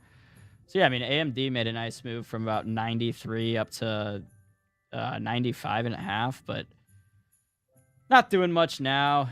What about NVIDIA? How's NVIDIA doing? Yeah, see, NVIDIA is not holding up as well as AMD is. This is one that when the market comes around, Luke, I'm going to smack to the long side hard. All right. Do we want park your money ideas long term? I park your money during some volatility. Yeah, I did see someone say they wanted you to elaborate on your apartment investments. Okay, that's a decent one. But just any alternative investments, any park your money investments, I bonds. Everyone should go buy some I bonds. Talk about what else do you have out there?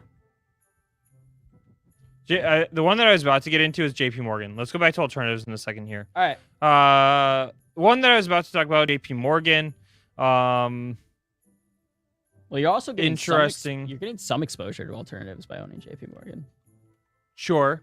That's not how I'm thinking about it, no, though. I'm just very small. Let's talk about the facts on JP Morgan.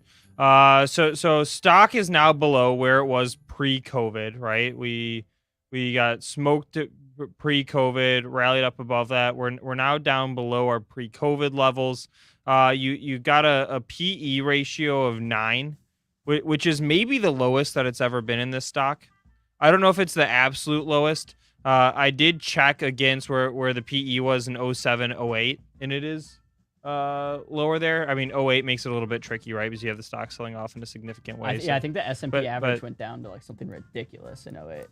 Well, the opposite, right? Because you had stock prices contract faster than earnings contracted. Okay. Right. So PE's exploded. Really? But if we're looking at like pre the sell-offs, it's still at a cheaper PE ratio than that. You are collecting about a 3.5% dividend yield right now. You're not going to outpace inflation, but you do have rates going up. Rates are likely to continue going up. Bank stocks will be a beneficiary there. So if you need something where, let's say there's nothing wrong with sitting cash, of course, if you're skeptical on the market. But if you want a little bit of upside built in there, I think that JP Morgan is a decent one. Again, valuation is right and in line. You are going to collect a little bit of a dividend, and you do have some beneficiary out of rates going up. Of course, a lot of their businesses get hit if we're in prolonged market downturn, right? Investment banking, sales and trading, lending activities, etc. The list goes on. But that's the deal there. Should we talk about alternatives for a second? Let's do it. Okay. Go to, let me get you this URL. All right. So go to benzinga.com/alternative-investments.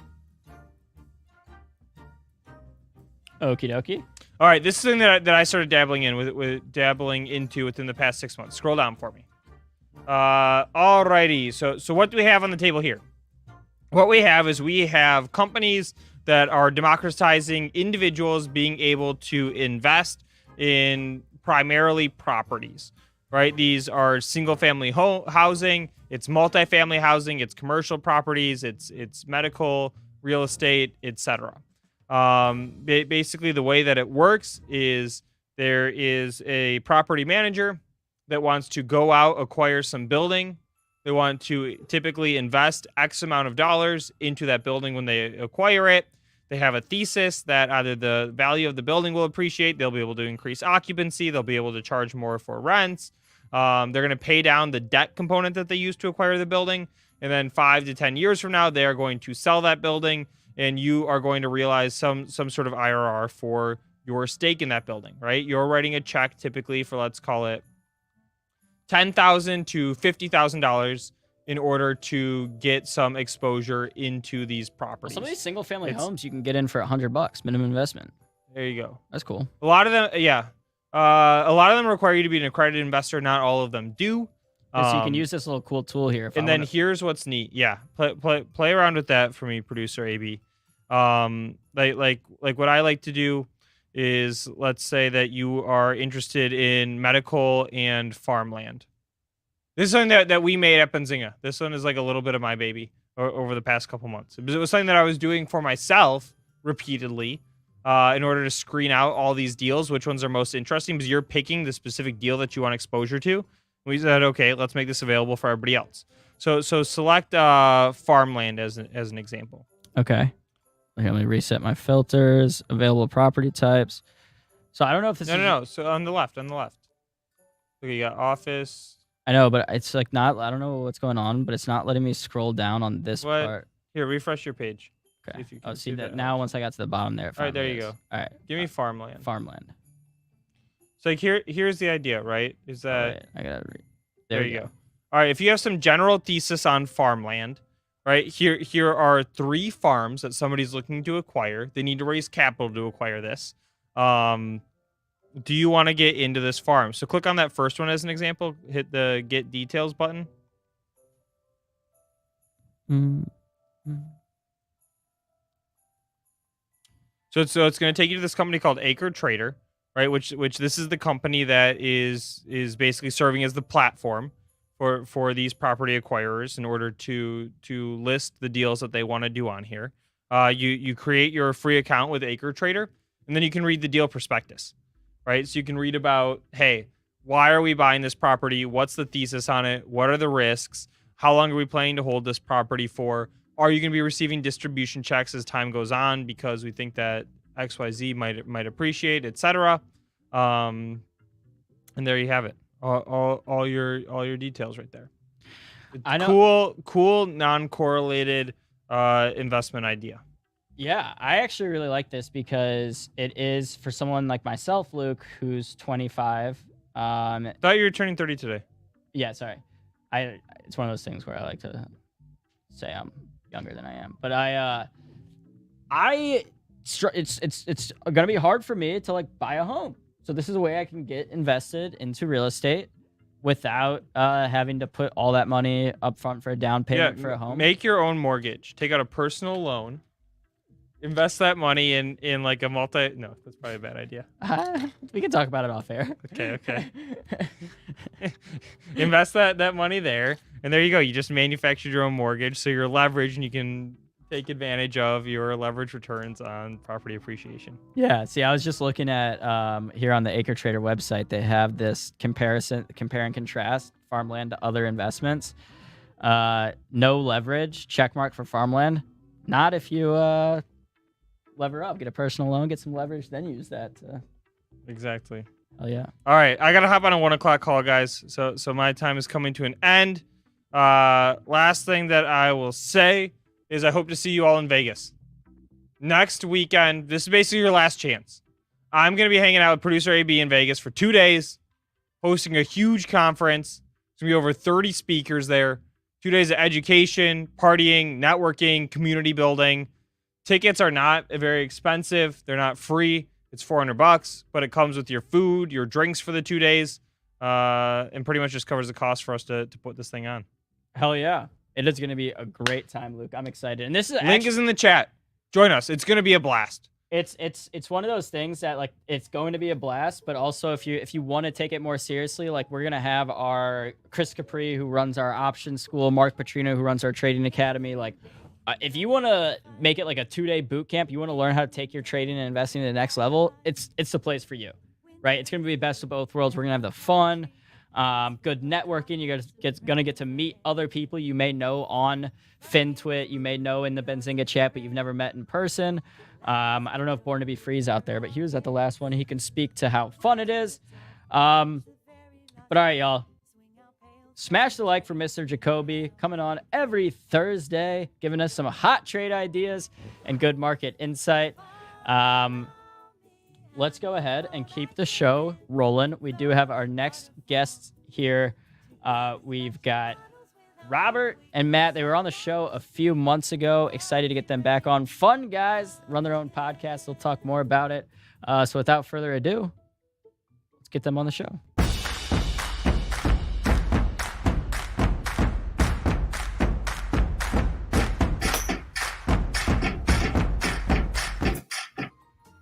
Yo, yo. Yo, Robert, Matt, how are y'all doing today? Good. How you doing? Hey, Matt, you had to be excited with that live from Detroit intro. Right. I mean, Right. how could you not be excited? Oh, Matt, bleeds red ring red, tiger. He's all Detroit all the time. I can't stand it anymore. Listen to him about Detroit. Hell yeah, I love it. Go Motown. Zen Bullish asking when Luke again on show. Probably not next Thursday since we'll be in Vegas, but come see us there. And then he'll be back on the show after that. But Robert, Matt, what's been new in your world since last time we had you on a few months ago? Or what was that, 6 weeks ago? Month or two Well, ago? I'll tell you, let's a little shout out to Matt. When we were on, he was pointing out the ridiculousness of the Tesla spike on the split news. And then 3 days later was the ridiculousness of the Tesla spike on the Twitter acquisition by Elon. Great short setups on both of those occasions. So mistrade the don't. Stock's down $300, but that, just saying, it's down 300. Hell yeah. I love, like, for me, there's like some sick satisfaction in like calling it short, like getting a well-timed short position than there is a long position. I think it's like, maybe it's just that like feeling of like, oh, it's me against like all these, people that are long this stock. I'm right. They're, I don't, whatever it is, for some reason, there's something more satisfying for me if I buy. Yeah. So I'm gonna make another one for you here, because I heard you guys talking. I was watching the show before we came on, and we were sitting there parked. And JP Morgan, I'm going to take the counter to your guest. And now is not the time to buy. Matter of fact, we will go to the we will go to the COVID lows, just like we have in many names already that were high alpha, and that's going to continue. So we're not back in a bull market. And you got to get that out of your head. We're going to be in this vicious bear cycle here for quite a while. And JP Morgan at 122 today is going to 100, and eventually it will go to 77, which was the low pre-COVID. So there you go. The don't speaking the don't. I love it, Matt. With confidence, utter confidence. I like the conviction. I like the confidence. I don't know. I haven't looked too much into it. It's one of those things where I think of as if JP Morgan, it's the biggest bank out there. If the market's tanking and doing what it's doing today, of course it's going to go down. It's going to go down with the rest of the market. But I think that's the important thing here is this. We've been in this bull market for so long. People are having a hard time being convinced that the bull market is here, has its grip on this market, and is not going to let go this quarter, next quarter, the end of the year. I mean, I think that's a metric, playing the don't side, that, and especially. Go ahead, man. You don't go up 12 years and 13 years in a row with fake money and then having the biggest blow off in federally printed money during a pandemic that really shouldn't have done what it did. They shouldn't have shut down the countries, the world, and that's all going to be exposed here. And we're so the pendulum swung so far 10, 100x to the upside. Now we've got to reverse it to the downside. Just like here's the greatest way to look at it. What happened yesterday? Unless you have a Fed meeting every day, you're not going to get a 5%, 6% rally like that in a day. So that gave us the reason to have a rally, and it was a great reason to put it right back on for those that know where this thing's going, and it's going down. We're not coming back to a bull market. We're not going to see 16,000 in the NASDAQ by the end of the year. Period. The other important thing too, even if you have that opinion that the bull market is going to be long, let's take the don't of my opinion that this is going to be around for a while.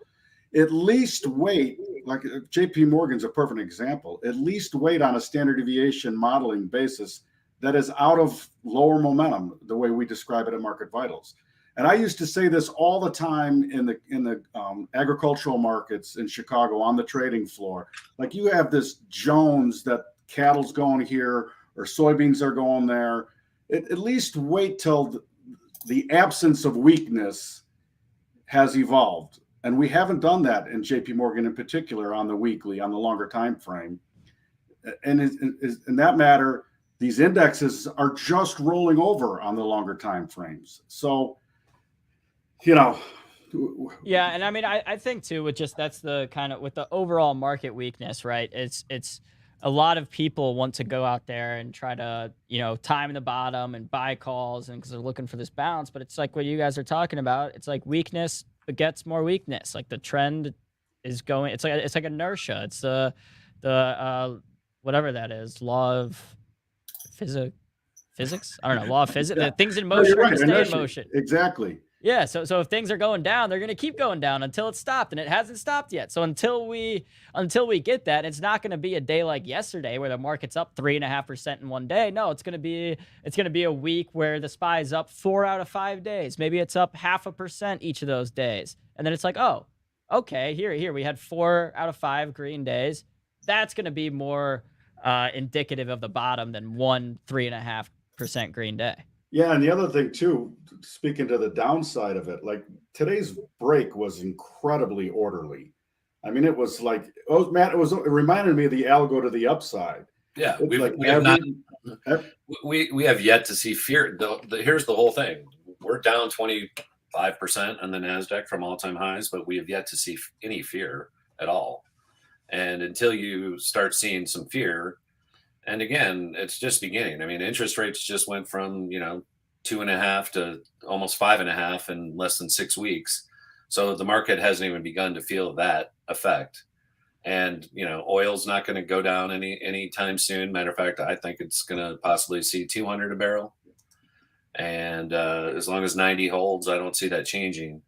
And as long as the retail keeps hanging on and buying every single breakout dip that's really going nowhere, this will continue. It'll just be reload the short, reload the short, reload the short.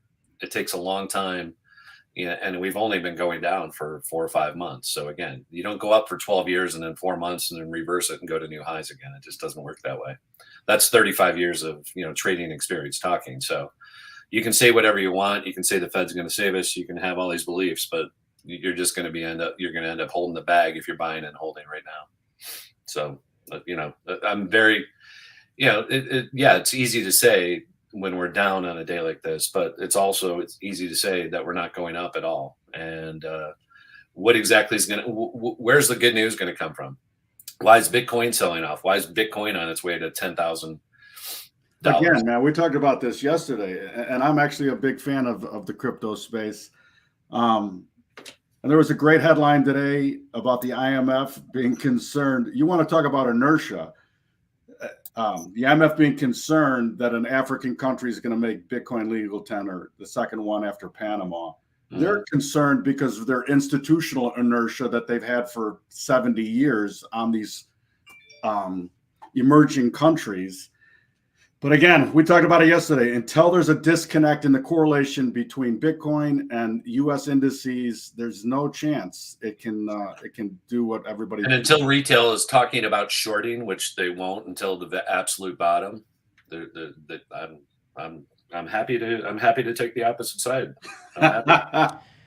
Yeah, I guess just to play devil's advocate here, and I was talking about this earlier, which I agree on the crypto front. I was talking about shorting Coinbase earlier. That was actually one of my trade ideas this week. Coinbase down more than 10% today, just because it's just been so weak. That the weakness in crypto, particularly, it inhibits new investors from coming in, which it doesn't allow the crypto space to grow. And if you're in a growth space that's not growing, what's going to happen is those investments are going to depreciate by a lot.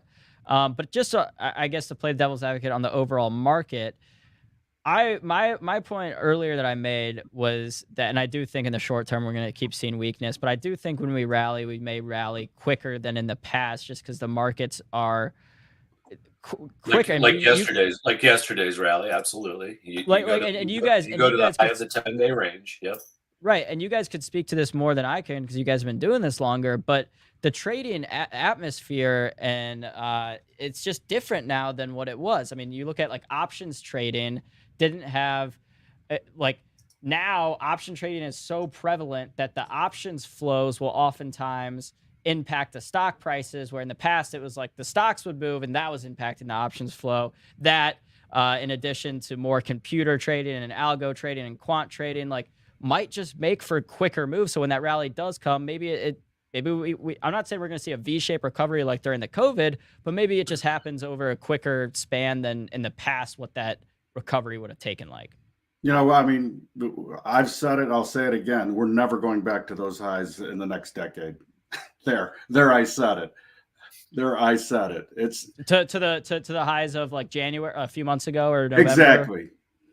Here, I mean, look at the NASDAQ. Look at the NASDAQ after 2000. If you can, bring up a chart for us, and I'll tell you this is what's going to happen with every single NASDAQ name. Okay. Especially the NASDAQ, every single NASDAQ name. Okay, and JP Morgan, and I'll throw that one in since I threw it out first. Look at Peloton, PTON. Every single name is going to do this. Every single one.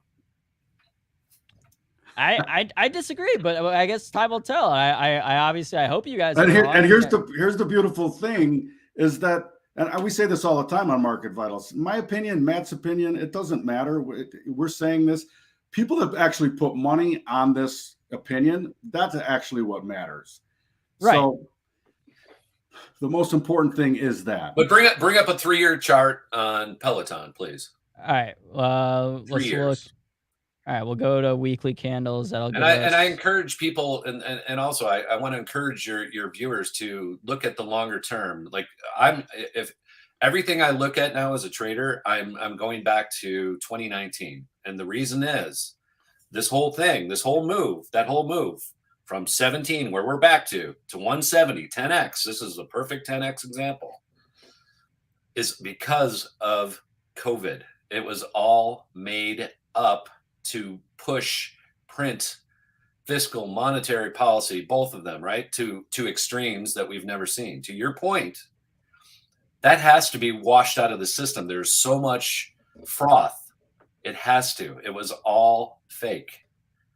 All right, so you're saying COVID was made up to push this fiscal policy. No. The reaction to COVID. The reaction to COVID was over the top, ridiculous, and will have to be paid for.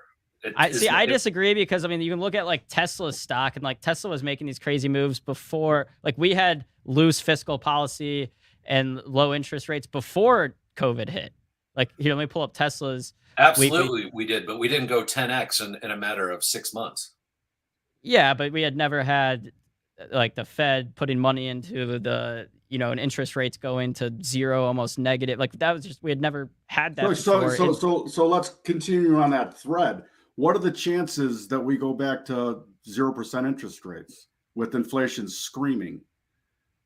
Not likely, I'd say. Not very likely. Exactly. I mean, things are not going I guess back. My point is I don't think you would need to be at 0% interest rates for the history would tell us that you don't need to be. And I agree with that, by the way, 100%. Like if your business model can't handle a 3% haircut, 5% haircut for your lending needs or your borrowing needs, is it really a business? Is that your margin that you can't handle that for your borrowing needs? So now give me the same look on Bitcoin And all I'm saying is that low that we saw in March of 20, like your cues there, and tell me what the low was of Bitcoin. It was $4,000 in March of 20. Yeah, let's go. We're looking at weekly candles here. March of 20, it was $4,000. So it just went up 17, 18x. You're telling me that's gonna.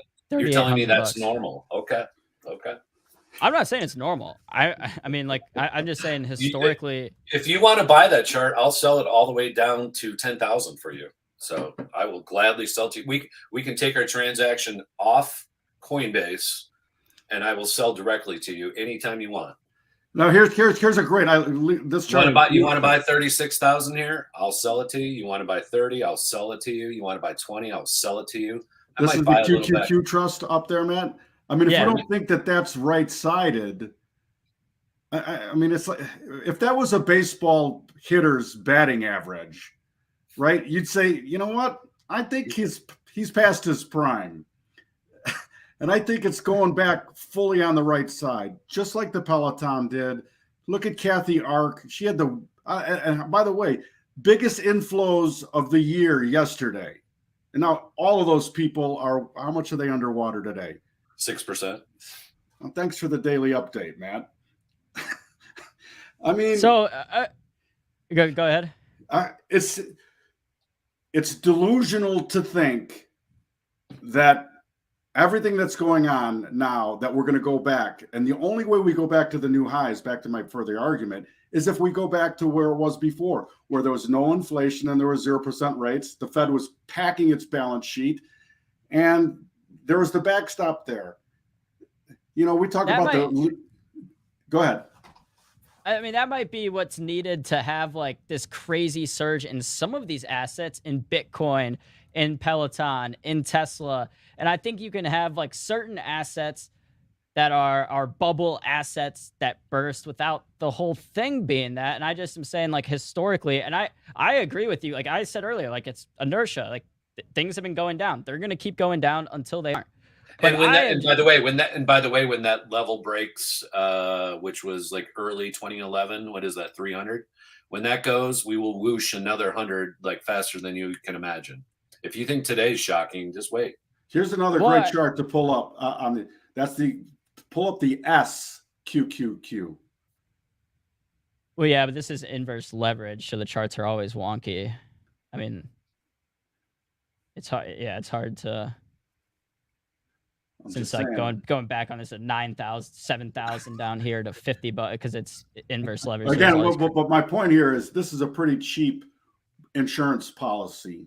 Yeah, no, and again, I agree in the short term. I'm just saying, if you zoom out, whether you're zooming out on the Qs or zooming out on the SPYs, let me just ask you, what's the impetus? What's the reason for a 20% bounce from here? Like I'm curious, in your mind, what could give you a 20% rally that would just get you back to break even at the all-time in the highs? next 10 years? No. I'm not saying 10 years. I'm saying that's what I said. That's what I said. And my reason for that was looking at the NASDAQ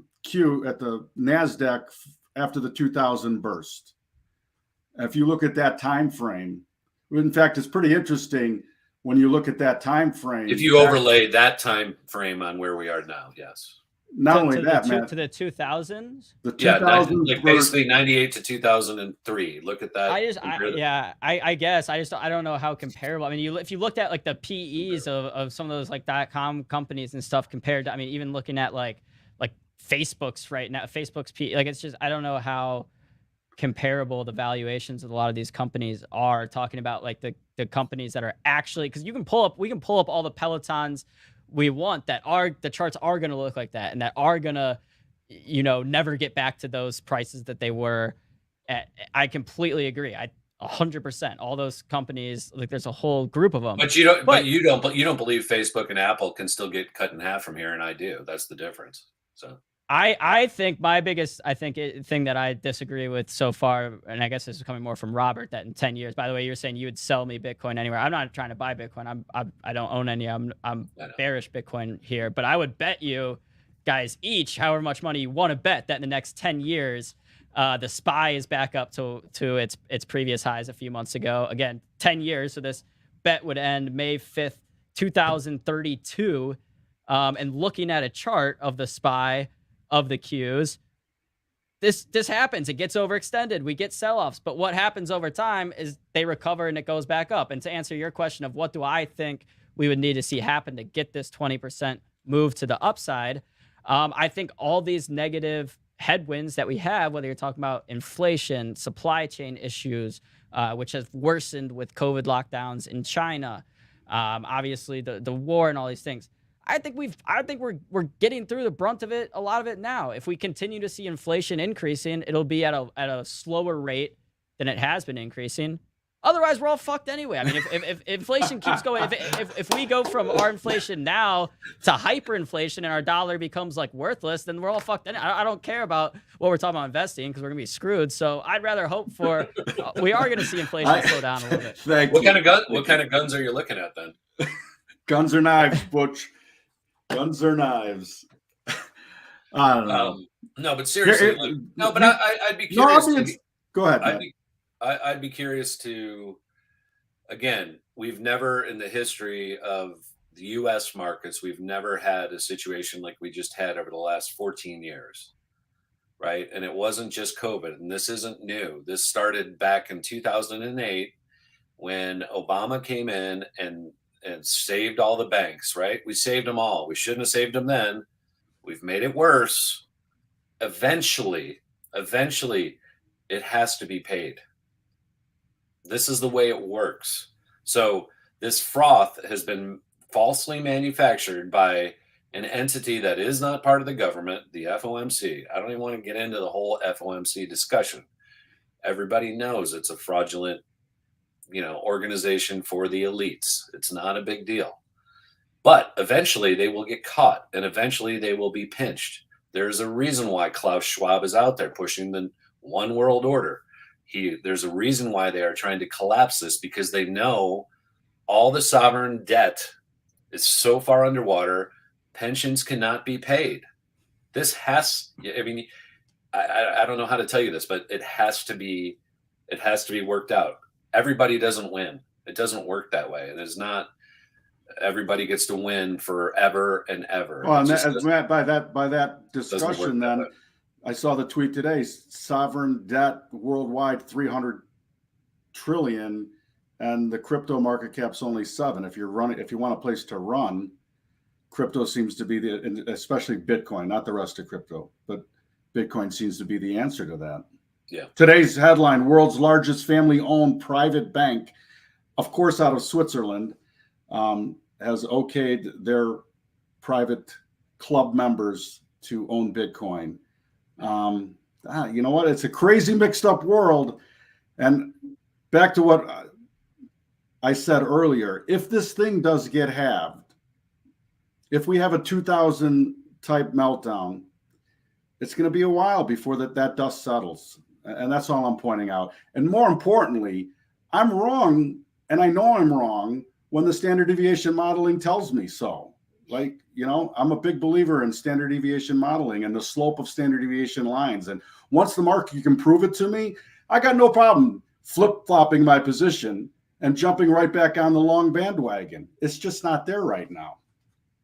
Yeah, I hear you guys. I see PF Suarez in the chat saying the dollar is done. Invest in crypto. It's the future. I will say and yet I've been long the dollar since 2020, and it's been the best trade long, really the simplest trade long on my books. And that is still the case. The dollar is the only currency worth holding, along with the ruble today. The ruble and the real. Let's not forget those two. The only two up against the dollar in the past year.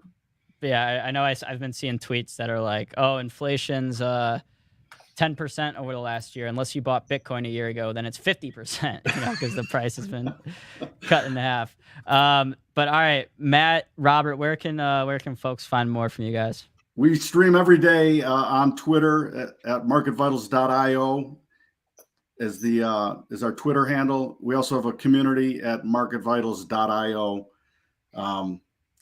And you know what? The world needs honest dialogue like we just had today. Yeah. We started Market Vitals as a pit conversation. The pits in Chicago were more than just price discovery. They were a place where you could actually have a dialogue around trade ideas, sports, music, cooking, these type of things. And that's what our show tries to do. We try to paint that risk reward picture. Where am I right? Where am I wrong? And that is actually what every trader should always be doing, analyzing that and be beholden to that conversation. Where am I right? Where am I wrong? And then move on, and then don't take it personally. And again, as far as as far as like time frames that you trade, it's really important that you establish a risk and levels around the time frame. I am a longer term trader. I tend to trade, anywhere from 2 weeks to a year and a half, 2 years. I have positions that I keep in, and all I'm saying is this is the first time in over. We had the fallback because of the pandemic shutdown. That again was met with all this printed, both monetary and fiscal policies changed to the fact that they have to be unwound. And I understand we have not seen a recession since 2008, not normal. And the reason is this money was pushed out to people. I think you're going to start seeing some things. You're going to see the inventory and housing go up. Auto sales are already down, right? People aren't going back to their offices. Many of them, most of them don't want to. You're going to have a problem with that. You had 4.5 million people quit the job force in March. Quit. Yeah. So what does that say about tomorrow's number? Because that's going to be very, very interesting. Yeah. Participation rate and so mixing the short term with the long term is really an art, and it's hard to do. And I think if you haven't lived through 35 years of markets like we have, and I can tell you, and as a student of markets and the history, we've never seen what we just saw from 08 to currently 2022, 14 years. This thing should have collapsed even further back in 08, but the too big to fail came in. Eventually it will fail is all I'm saying. And I am not a bear to the end of the world. And I agree with you. Matter of fact, nobody benefits from that. All I'm saying is we are at a moment where you can make a lot of money right now. There's a lot of money left on the table on that right side of the parabola that we are just entering. And I just want to point it out to people. You need to pull back your time frames beyond just 2022. Yeah, we're oversold and we can bounce. And I love a bounce like yesterday to sell every single time. And you guys, just to wrap up here, you guys are net short right now. You said, like, with active money, skin in the game, yes. Actively shorting the market. Yes. Hold on, let me get a trade on, then I can say yes. I'm actually day trading right now, so I'm flat right now. Okay, Yeah. I'm just always curious because I have been short since last October, November, very heavily. Yeah, it just kind of perturbed. Like, I don't know. Like, I saw a tweet the other day. Like, someone was just like bitching about the market. They're like, I'm starting to think the market's never going to go up. And someone replied to it and was like, then just short it, smarty pants. It's like, I just hate when people are like, bitch, like, oh, the market's terrible, it's going to tank. And it's like, all right, then short it and be happy it tanks. You'll be making a lot of money instead of just like saying it. So, honestly, for those that aren't comfortable on the dark side, flip the chart upside down and tell me where you would be, a buyer of it. Because if you flip that chart upside down, you'd have a whole different look on this. That would not look bullish to you. Yeah, no, I mean, we shall see. Like I said, I agree with you guys. Short term things are dicey. Yeah, and again, long term, I'm just hopeful that we're not going to crash as hard as you guys seem to think we are. And it's also, we don't really know though, so we'll see. We do not. We do not know. The whole thing is you must establish your own risk parameters. You must live by that. And again, I know when I'm going to be. I know exactly where I would be wrong, and it's nowhere near where we are right now. You could rally 10% tomorrow, and I'd be happy as a clam. I'd be thank you. The faster these 1 day rallies are, the better they are for short sellers. Yeah, I spoke about that earlier on the show. Just how many of the best trading days historically have been in like the worst bear markets. All right, y'all. Well, we dropped that link in the chat. Matt and Robert, always good to get you on. We'll have to get you on again soon. Have a good weekend, everyone. One of these decades, we're going to be rosy and things are beautiful and Let's hope. Let's hope. I mean, we'll see. Like I said, we don't know. I mean, again, though, and in any one of these charts, it doesn't matter if I'm trading soybeans, if I'm trading. Wait for the absence of weakness. Like when the standard deviation modeling is negative, like you got to be patient. That's another thing too. You want to be. It takes time. Yeah. JP Morgan. It takes time. You got to be patient. Let it show you some strength before you jump in on it. Anyway. Yep. That's all right, all guys. Marketvitals.io if you want to catch more from Robert and Matt. Thank you guys for hopping on. Thank you so much. Appreciate your time. Absolutely. Appreciate your time. All righty, y'all. That's a fun segment. It's always good to get people that are very candid and authentic with their takes, better than people that just come on from some company and say their talking points or whatever. I don't know. I saw the comments flying in the chat. Very, people, some bulls, some bears. I did see a comment talking about how I do think there is some aspect of that people, that people have been kind of saying some similar things to what Robert and Matt have been saying since like 2008, 2009, 2010. That with the bailouts and it's crazy that this will have to. I mean, even before 2008, there are people out there that are like this whole stock market is frothed up. The whole system has to come crap. I mean, it's not like a new sentiment. I think historically over time, if you're short all the time, you haven't had a good time. Just historically looking at the chart. But that said, I'm short here. I'm net short here. I don't think we're going to. I'm not going to make any predictions because when we reverse, that's when we reverse, and we'll see it. We'll know it. It'll be in the chart. I just don't think, and I hope to God it's not as low. We're not going to go as low as what Robert and Matt were thinking. Just checking in on the overall markets here. Q's still down about 5%. The S&P 500, your SPY down about 3.5%. We'll check back on JP Morgan, some other stocks we were talking about. But yeah. All right, guys, we are going to play some trivia. We've had a pretty interactive day. Lots of interactive questions for the chat, but this time, interactive trivia, and the winner will get a free piece of Benzinga swag. Yes, I can personally guarantee it will be sent out. So if you were supposed to get some Benzinga swag in the past and you haven't, then let me know. Winner, chicken dinner. What up, Money Mitch? I'm reading your Slack right now. Yeah, that guest was our 1 o'clock guest. He was just hanging out in the background a little bit. Making sure there. Trying to keep it flowing here. Let's go. I got the colorful lights on. Hell yeah. Trivia. I love it. Flowing. Whenever Enver gives me the word that we're ready, we'll go ahead and get it started. So just before we get trivia started, whenever that is, the way this works is in the YouTube chat, you want to post your answer that corresponds. Well, actually, No. AB. No, this time. This one's different. This one's Yeah. different. This time. What are we It doing, Enver? It is the closest guess quiz. So whoever gets the closest guess wins the points. Okay. So give us is it going to be like a stock price, like guess? No, it is going to be a general knowledge. So we never did this. So this is our first time, and we're kind of testing it. So it's going to be themed as a general knowledge. So. All right. Yeah. I'm writing Cinco de down. Mayo style? You can play some music if you want. I'm writing down in my free swag for sure. doc. Jay Rice and Ali said they didn't get their swag. I will be able to go check back in my emails to see who actually earned the swag and not. So you can't just say. You should've see gotten that it one? and you didn't. But I know that Jay actually. And go check. There we go. We ready? Oh, I'm ready. I'm turning up the music with it too. Let's go. Cinco de Mayo! Vámonos! All right, let's get it going here. Had to get some Cinco de Mayo music going, you know. Annie A got his. Hell yeah. I'm a hop in this.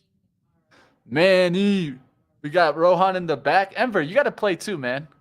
Don't be hiding. Y'all don't in the get my back. face. I don't have a camera, but you can get me as voice of God. The voice, the deep voice behind. No, I'm the voice Oh. of God, man. There's only one Oh voice. shit.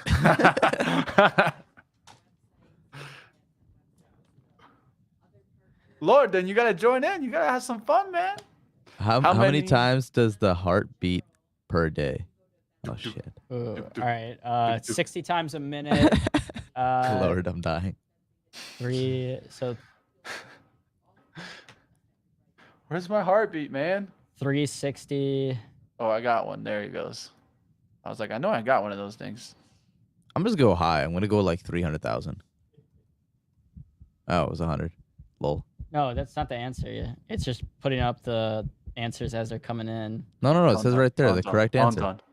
There you Oh, go. I was watching on YouTube. So I was like, You're a little late. There you go. What is that? 10,000? What is that? 100,000? 100,000. there we go. Oh, someone got it on the dot. 100,000. There you It go. is. Duke Let's the go. Fool, man. Duke All right. the Fool. All right, next question coming up in 7, 6. Yeah, and let's 5, 4. Maybe we're gonna make it a little bit faster, but let's go. Let's go. Ooh, the lyrics my of the God. song "Work" by Rihanna. Repeat the word "work." How many times? I Work, know work, this work, one. work, Rihanna's work, my work. favorite. No, I don't. MD, there you go. There you go. You got it, man. Well, okay, listen. Let's think about it this way. Okay, it's a 3-minute song, and there's like Probably 3 it doesn't go the verses. whole song. So I was saying maybe going for 2 minutes, and it's at a pace of about. Shit, I want to change my guess. I guess 623. I think that's way too. I don't think you can fit Man, that. I need in to I think one. it's jump like 79. Wow. See, yeah, it's not that high. This is like, I you need to guys jump remember in in here. elementary school they would do those like, there's this many jelly beans in like the jar. You guys ever have those? Yeah, No. I always had like good reasoning, and then was totally off. Yeah, I know. It's like the more you think about it, the worse you're gonna be. You just gotta like throw a number out there. Man, Tiny Pie cheated on this 100%. Tiny Pie. There you go. You know. What Oh, yeah. Boom, baby. Boom, shakalaka. Either that or he's just. Let's go. Let's go. All right, next question. What is considered room temperature? Oh, come on, 72. No, Don't not say it out 72. loud. That's my guess. We're going 77. 98. Someone said they are not. Ooh, AB said They don't know. 70. I saw They that. I don't know saw that, AB. Fahrenheit. He's sneaking that in there. Yo, I like this one, Enver. Lord I like Byron, this. that's Is dope. That's Yeah, cold. this is good, yeah. 54 is cold, man. This is dope because it like, you know, we're gonna have a winner. We're not gonna have like 7 winners this time. I think it's a range. 72. Oh, damn, you're right. I Got was gonna you. say I think like anywhere from like 68 to 72 or like 74 is like room temperature. Oh, look at this guy, Rohan. He lives in room temperature, I guess. I'm a big fan of room temperature. He's like, I know my room temperature. Trust me. Roland there. I see you guys. I see you guys. There's a couple winners there. Roland, Proton. We got Manny in the house. AB, you weren't too far back. No, I I was guess definitely 70. off. That's kind of my go-to. Like set the thermostat at 70. Let's go. Let's go. I'm a 71 kind of guy. But then sometimes my thermostat, like I put it at 71 and then it always ends up way warmer. So I have to set it lower. How many hearts does an octopus have? Isn't it like, It's like 12. oh, shit. Got a little music for us here. Supposedly royalty free. We'll find out.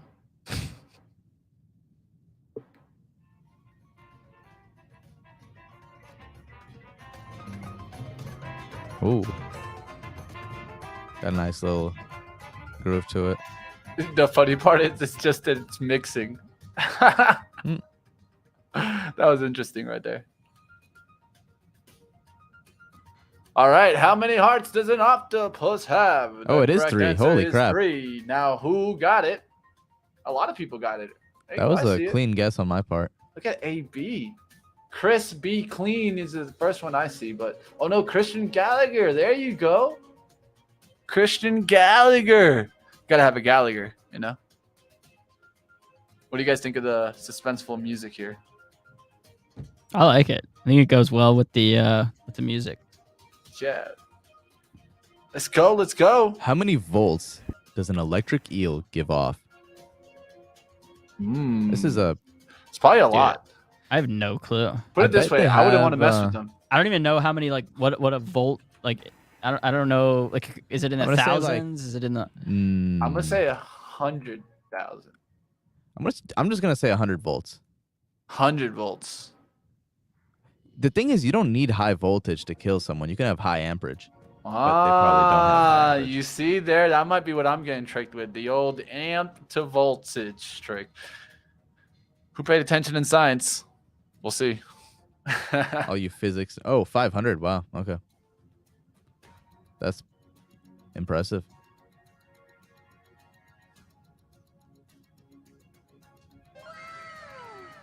Whoa! Damn. 500. Who got it? MD Austin.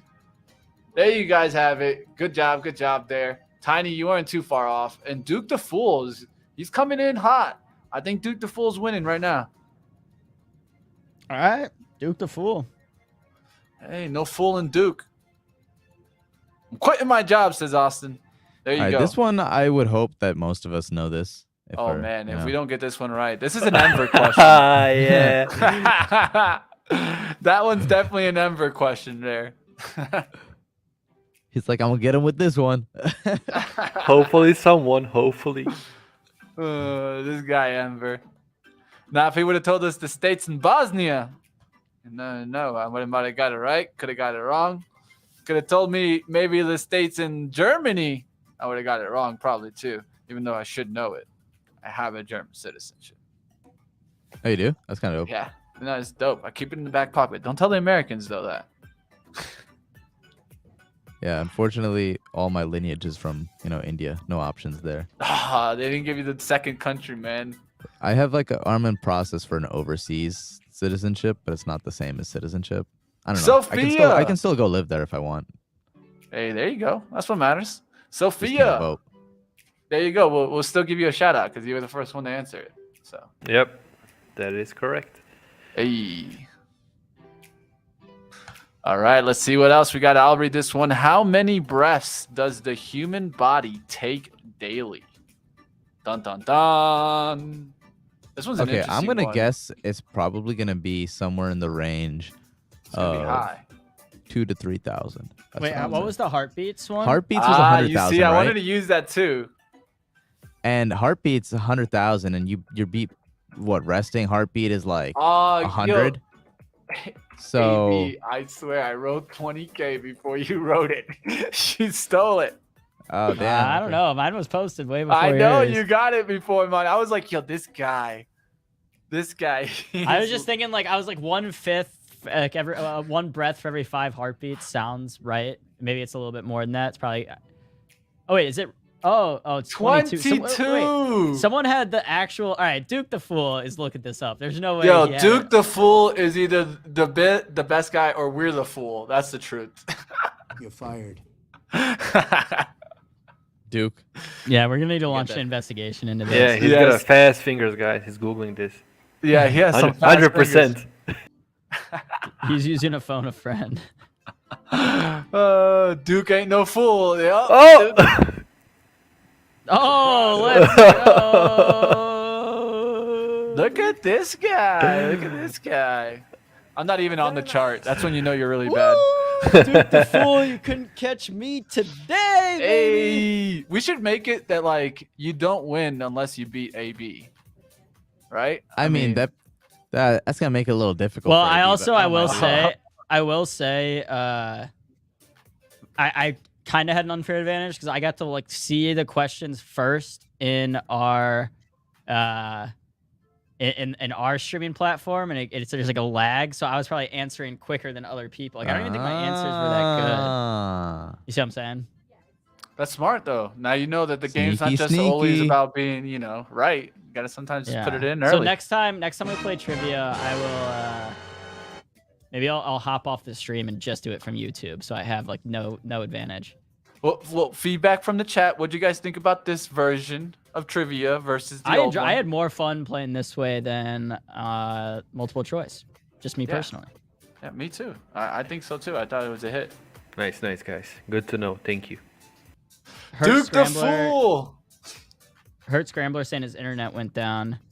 Yeah, that's what they all right, say. well, that's unfair. We'll send you a piece of swag anyway. Just kidding. No, I'm just we've already gotten Hurt Scrambler a few times, I believe. So Manny says, I need swag. You gotta win, man. You gotta win that swag. Or pay attention. I'm sure we'll give it a giveaway. We'll get you there. All right. Well, you guys can also check out our swag. We got some new stuff. You just go to swag.benzinga.com and check that out. We got some new stuff for the roadmap because Chris and I are heading out to VCon. So check out the roadmap swag. Who knows? Maybe that's what you want to win. Check it out. Well, Mitch, thank you for hopping on with me today. No Benzinga Live. Man.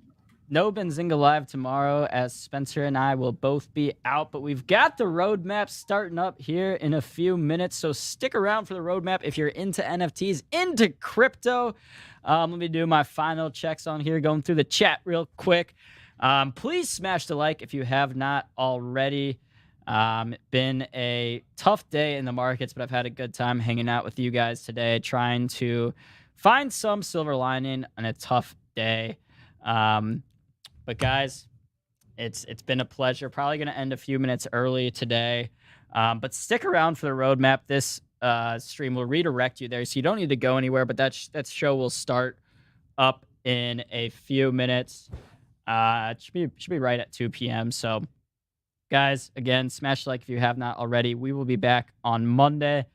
I will probably make an appearance on Monday's show, although I will not be here for the beginning of it, as I'll be traveling back from New Orleans over the weekend. But Spencer will be here on Monday, so the show will be back up and running on Monday. We'll be going next week.